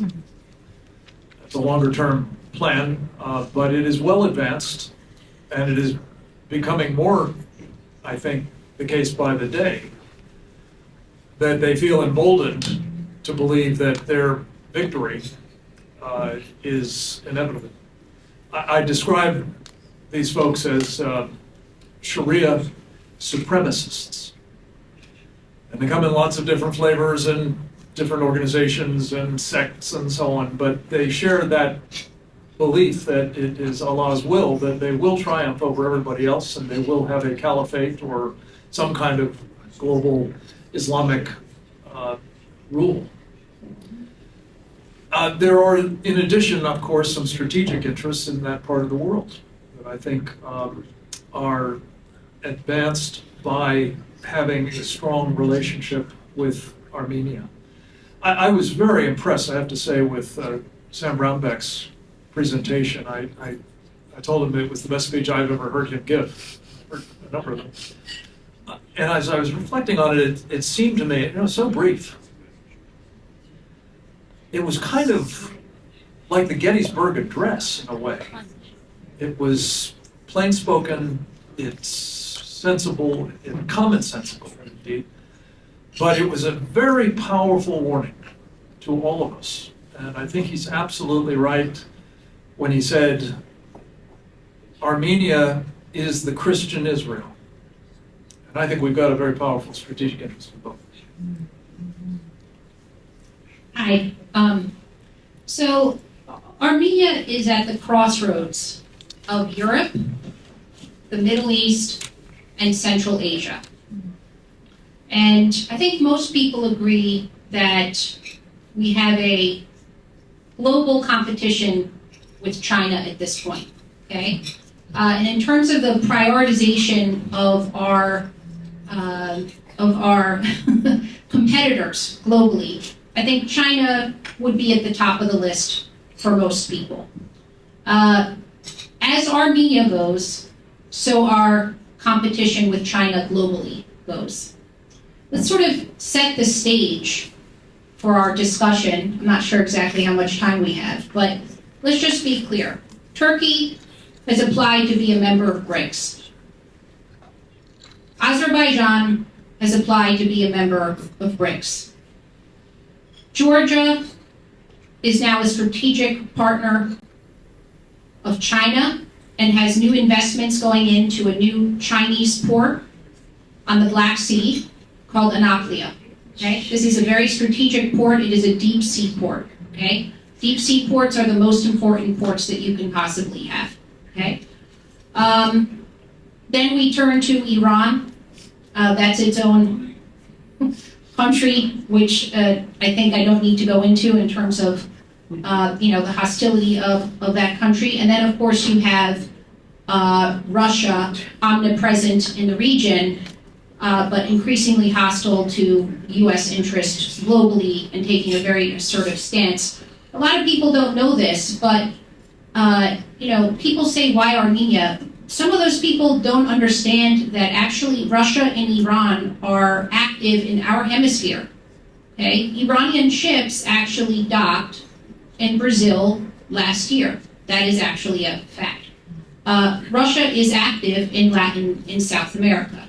So while we may think these geographies are vast, they're not. And Armenia is at the pivot point for all of these different spheres, for a global competition for influence primarily, but then thereafter military assets. Because at the end of the day, Belt and Road is effectively a proxy for China being able to deploy its military assets globally. So Armenia is extremely important. Armenia arguably is the strongest U.S. ally in that region at this point. Turkey is a historic ally. It remains to be seen whether it continues being a strategic ally of the United States. And the West generally. The European Parliament issued a report last year, and on key indicators of whether a given country is aligned with European interest and priorities, Turkey scored 7%. I can give you the link after the talk. So I think that Armenia's importance has been elevated within the U.S. government, but what has taken place to date is not enough. Okay, doubling aid from roughly 120 to 250 million is not enough. And my message today is, rather than ask for aid, let's be a strategic asset to the United States and elevate that, because when you start being a strategic asset rather than a recipient of an aid, the numbers don't matter anymore. It's the execution of strategy, and that's where we need to go. Thank you. All right. Well, I agree with a lot with Christina at stake. So 3 years ago, I published an article in Newsweek after Global Arm was founded, saying it's time for a pivot to Armenia. And this was soon after the 2020 war launched by Turkey and Azerbaijan. And in the article, I elucidated a number of reasons why it's time to do so, some of which has been articulated by Frank and Christine already. You look at what's been happening, what was happening then, and what's happening today. You have one, just on this, just basic U.S. assets. We have the second largest embassy complex in the world in Armenia. So it's there for a reason. Two, you have a country and a people who are clearly more European culturally in their orientation. We know that. Three, Armenia absolutely is in a strategic location. There's no question about it, whether it's the size of it is or it's the size of Turkey. That particular part of the world is of strategic interest to the United States. And then four, Armenia was the southern flank, the important southern flank of Russia, the Soviet Union. And what an opportunity it is for the people who have been banging away at U.S. policy, on Cold War policy for years, to now have this kind of opportunity to take a country like Armenia and have, whether you call it a pivot or whatever we want to call the diversification of energy and security, it's a rare opportunity for the United States. And I agree with you that Armenia now is, I think, the most reliable ally of the United States in that region. If Turkey applied for NATO membership today, how many people think they would be admitted? Almost nobody, right? Say, for example, what if Armenia, not saying they're going to do it, but if Armenia applied for NATO membership today, they'd get a better hearing than Turkey. I was interviewed on a non-foreign policy oriented talk radio a couple weeks ago, and taking them through the history not only of what happened in 1915, but what happened since Artsakh had declared its self-determination movement in the 1920s, and then fast forwarding to the lawful secession from the Soviet Union and their strive for self-determination. And then every time the Artsakh Armenians had demanded democracy and human rights, it was met by violence, whether it's by Russia or whether it's by Azerbaijan. And I took them through the anecdotes that we probably heard earlier today of the ISIS-like atrocities that continue to take place, not only in Artsakh, but in Armenia itself. And the response I got, why isn't the U.S. paying attention to this? And I think we have really two strands here. There's what we call the foreign policy apparatus. And to your earlier question, why is it in America's interest? They're finally realizing it is in our interest. Now, unfortunately, it took an ethnic cleansing for them to understand that this is a country worth investing in, and not just financially, but in terms of our soft power. And they're finally starting to do that. And so, just on the basis of values, being a Christian nation under siege, unfortunately, it's not enough. That's not enough for the people in this town to make decisions. So now that Armenia has stood up and decided that it wants to take a diverse course of action, to not rely predominantly on a regime, quite frankly, that totally betrayed them in Artsakh in 2020 and in 2022. I mean, how many attacks are we talking about? Wars over the last 4 years? 3, plus countless number of cross-border attacks, threats, intimidation, stealing of cattle. So when you look at it, who's the reliable partner and ally based on values and strategic interests? It's Armenia. So I'll stop there. Thank you all. In the interest of time, I'm going to skip our second question and go right to the third one. The Biden-Harris administration has been attempting to facilitate a peace agreement between Armenia and Azerbaijan. Where does the peace process stand, and is peace really realistic? We'll start with you, Frank. Well, for the reasons I mentioned earlier, I don't think it stands very close to reality, for one thing. Look, to go back to Sam Brownback, if Armenia is the Christian Israel, look at what this administration is doing to the Israel. It's betraying it at every turn.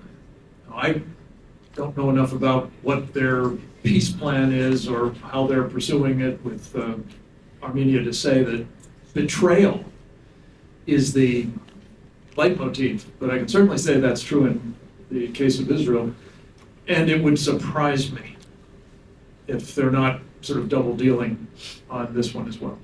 Yeah, absolutely. Christine? I do not think that we are close to a peace agreement. And even if we were, it's in name only, okay? Let's just be clear. And look, I think Pashinyan's under a lot of pressure. If you see him quoted in the media, he says we're in agreement on 80% of the issues, or whatever it is. It could be 80. Sometimes I've seen people say 90. I've negotiated for many years, okay? What I'll tell you is this: you actually don't leave the most important issues to the end. Why? Because then it's a cram down. Because everything actually that you could trade against, you've actually already given away. Any negotiator actually knows this. So I don't know exactly who's advising the Armenian government, but I would recommend that they talk more broadly, because that's actually a failing strategy. What it guarantees is that on the most important issues pertaining to Zangezur, or Crossroads for Peace, whatever terminology you want to use, that Armenia is being set up to lose.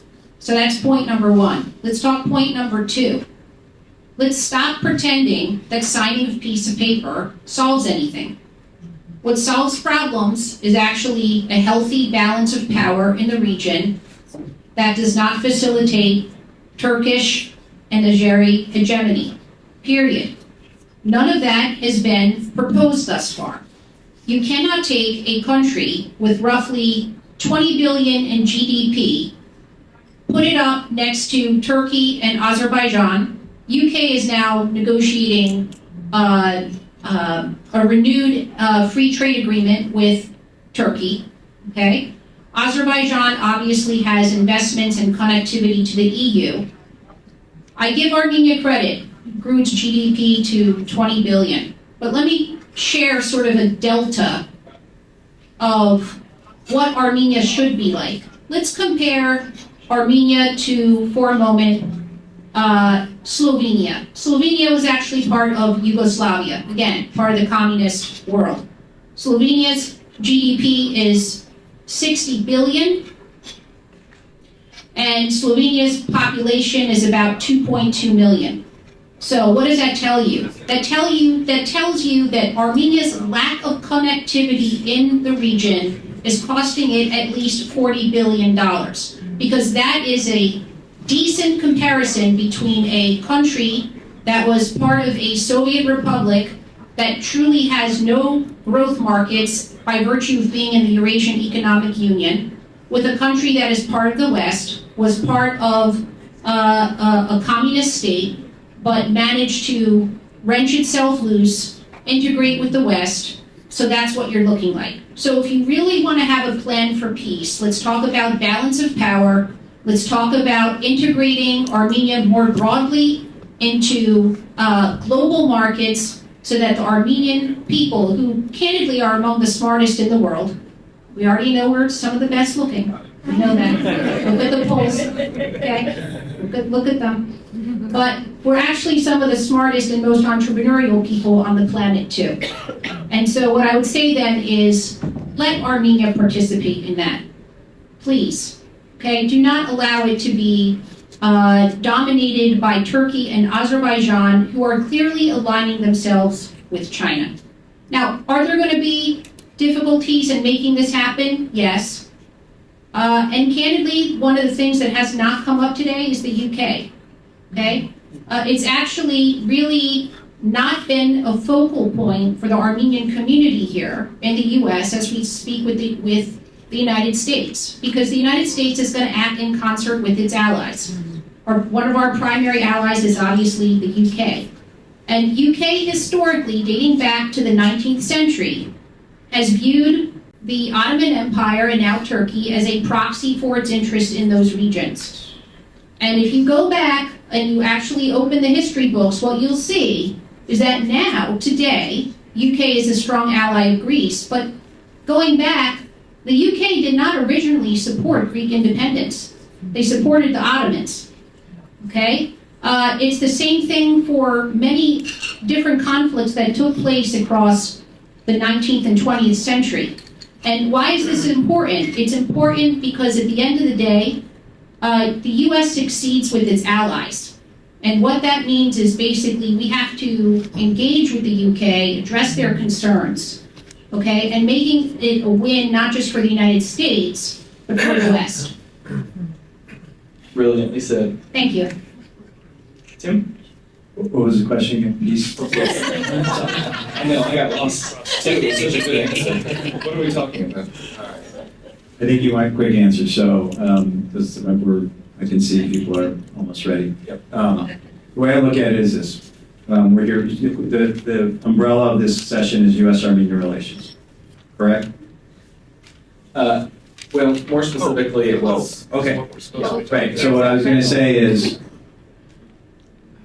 you look at what Secretary of State Blinken and the State Department have said over and over and over again. They want a durable and dignified peace.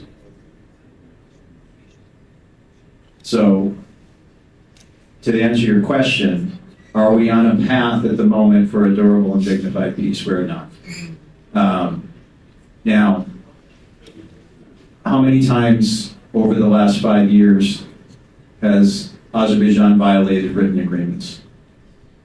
Not just violated written agreements, but I mean, it's not like they, there was a little technical error or an error of syntax and misunderstanding. I mean, we're talking about gross violations of agreements that were agreed to, signed by the leader of Azerbaijan.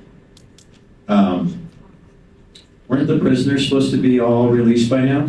Wasn't that a signed agreement by Ilham Aliyev? Right? How many times were the ceasefire agreements brokered, and then within a few minutes of the ceasefire, more drones were launched, and more artillery was used, and more prisoners were taken?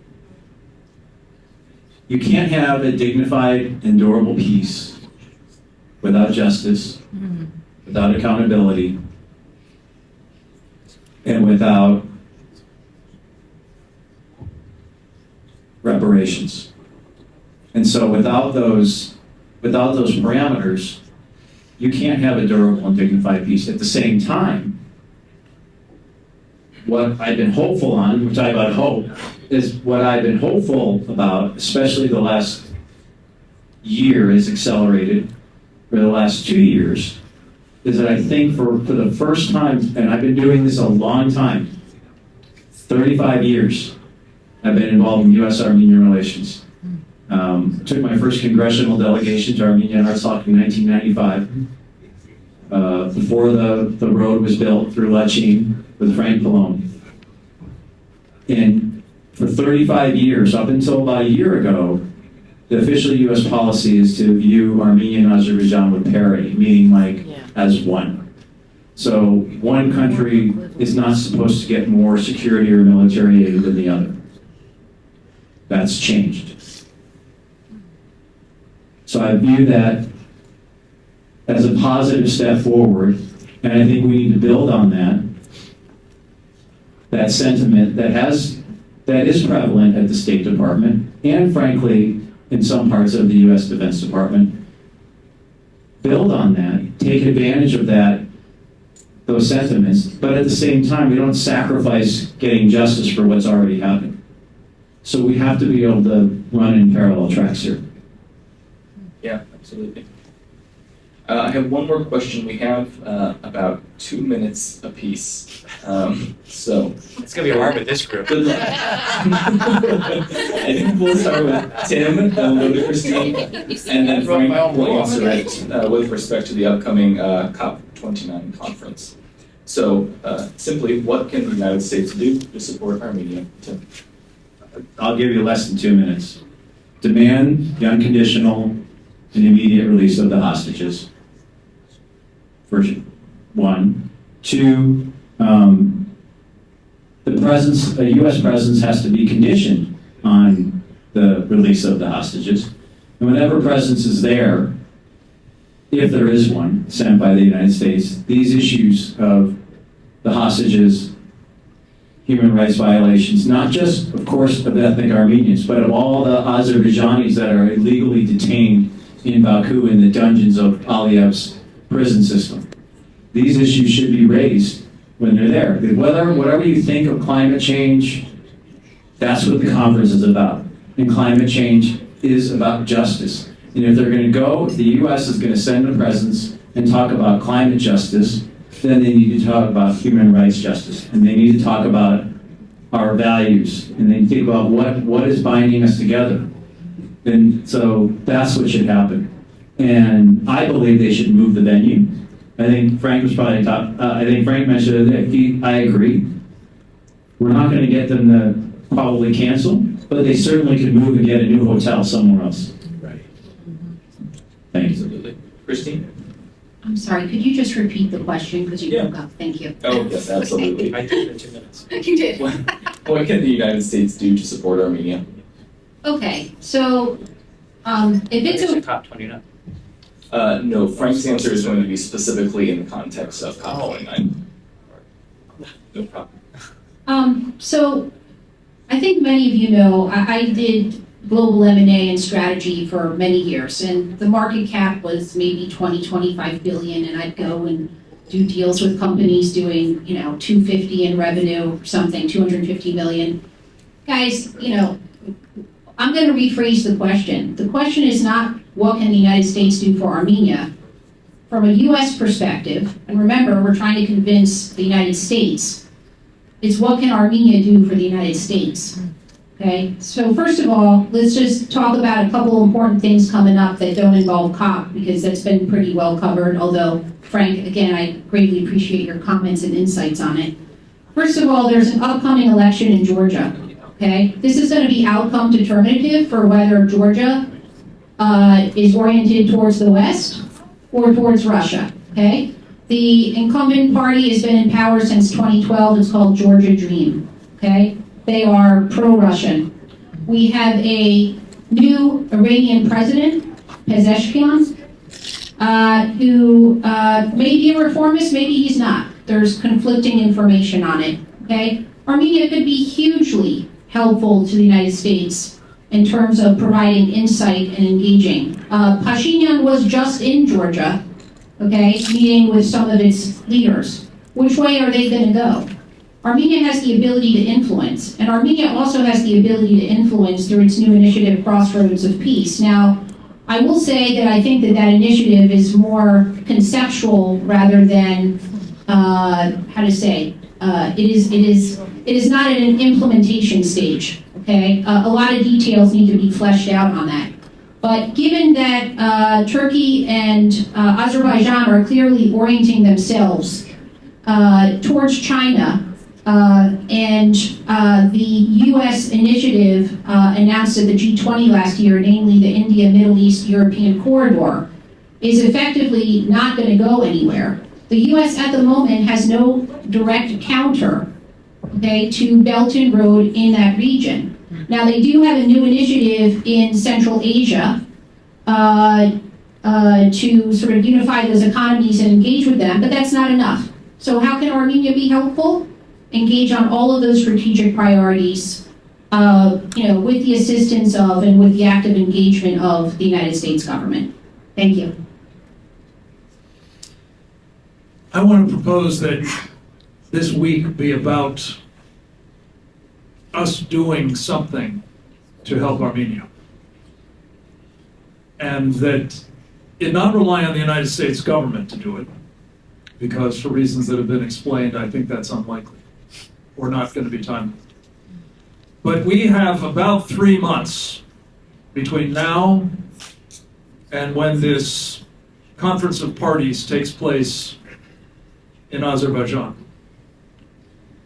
And I think that time has to be used aggressively, ideally front-loaded, for obvious reasons, to establish that there will be no COP29 in Baku, unless, picking up on some of the points Tim's made, 3 conditions are satisfied. One, there has to be remorse expressed for what was done to Nagorno-Karabakh and compensation. Secondly, there needs to be binding, and I know this is not much in prospect given this track record, but a binding international undertaking by both Turkey and Azerbaijan that they will not attack Armenia once COP is over or thereafter. And third, that the prisoners need to be released.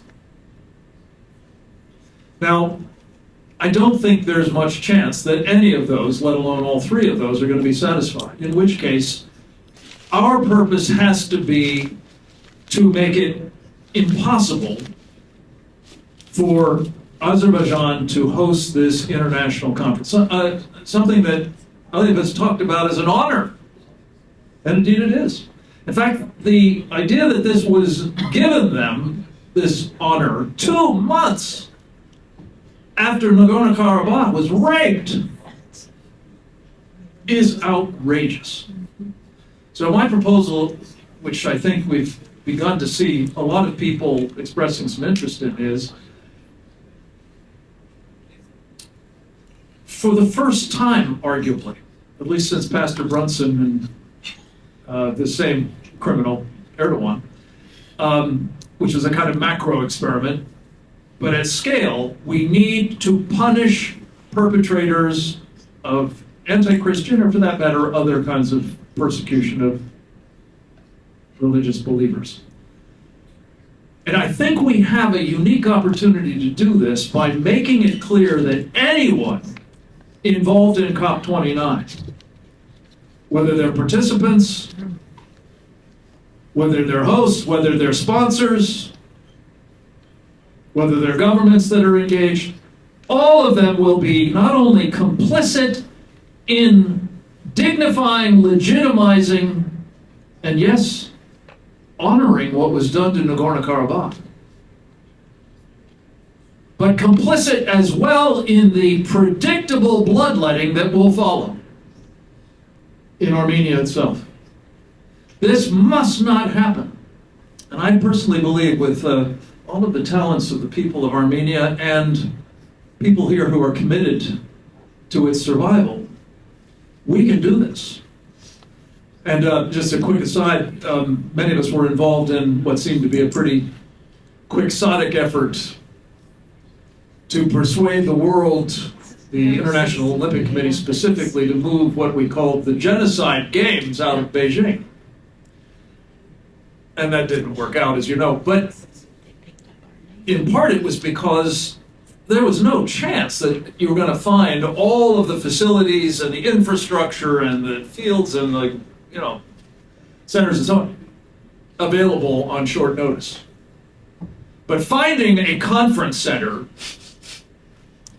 by the way, one that's more commodious than the crappy one they've got in Azerbaijan, apparently, and it happens to be in some more salubrious place than Baku, is not hard.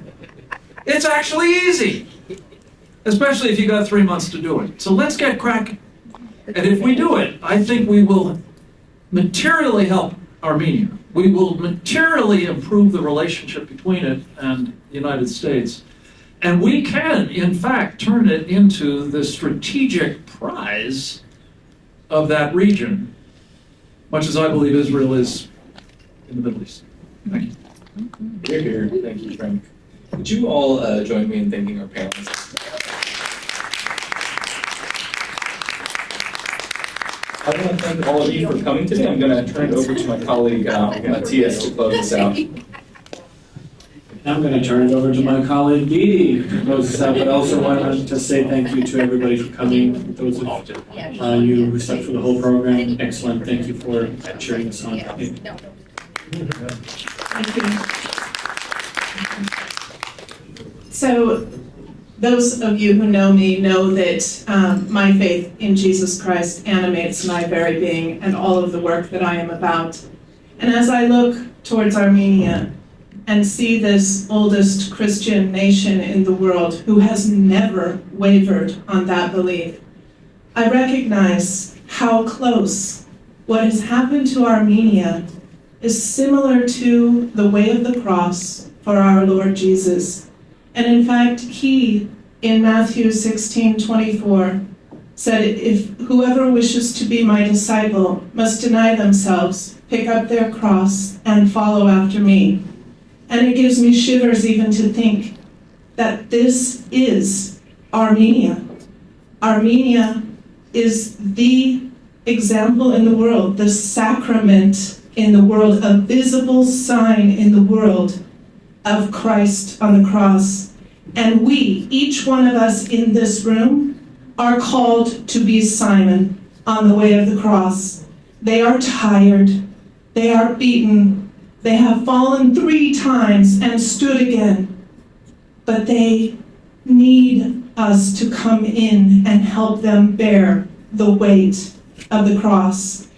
I was coming here on Saturday, September 14th, annually, the Feast of the Exaltation of the Cross. And before we leave today, I'll just read you a short meditation on that so that we understand truly that Armenia is God's symbol in the world for the cross. And if you call yourself a Christian, and Save the Persecuted Christians is made up of all kinds of Christians and Jewish advocates as well. We are Catholic, we are evangelical, we are Protestant. It doesn't matter. If you are Christian, you can stand with us, and we do. We work together, as Commissioner Eric Ulan said, I wish the Christians would come together. Well, now from 2018, that is exactly what we have been doing at Save the Persecuted Christians, and we invite all to join the coalition to stand for persecuted Christians with us, and so glad to be working with Save Armenia in that regard. The exaltation of the cross stems from the truth that apart from the cross there is no other ladder by which we may get to heaven. St. Rose of Lima. Christ won our salvation on the cross, redeeming us from sin and meriting all the graces we continue to receive through the sacraments. Exalting the Holy Cross each year encourages us in the midst of our own sufferings, assuring us that suffering is a sign not that God has abandoned us, but that we are invited into closer union with our Savior. This is why Christians see themselves as a people under the sign of the cross. It is the sign of their salvation. It is their ensign, their banner, their cover, their plea, and their glory, said Thomas Howard. That is a call to each one of us. Anahit told me she works for the Center for Truth and Justice, gathering all of those reports. She told me last night that the problem they see now is that the witnesses don't want to speak anymore. They're losing faith in God, faith in the West, faith in anyone coming to help them, stand with them. And this is not what we Christians in the world can abide by. We all must pick up the cross with the Armenians and walk with them. Thank you.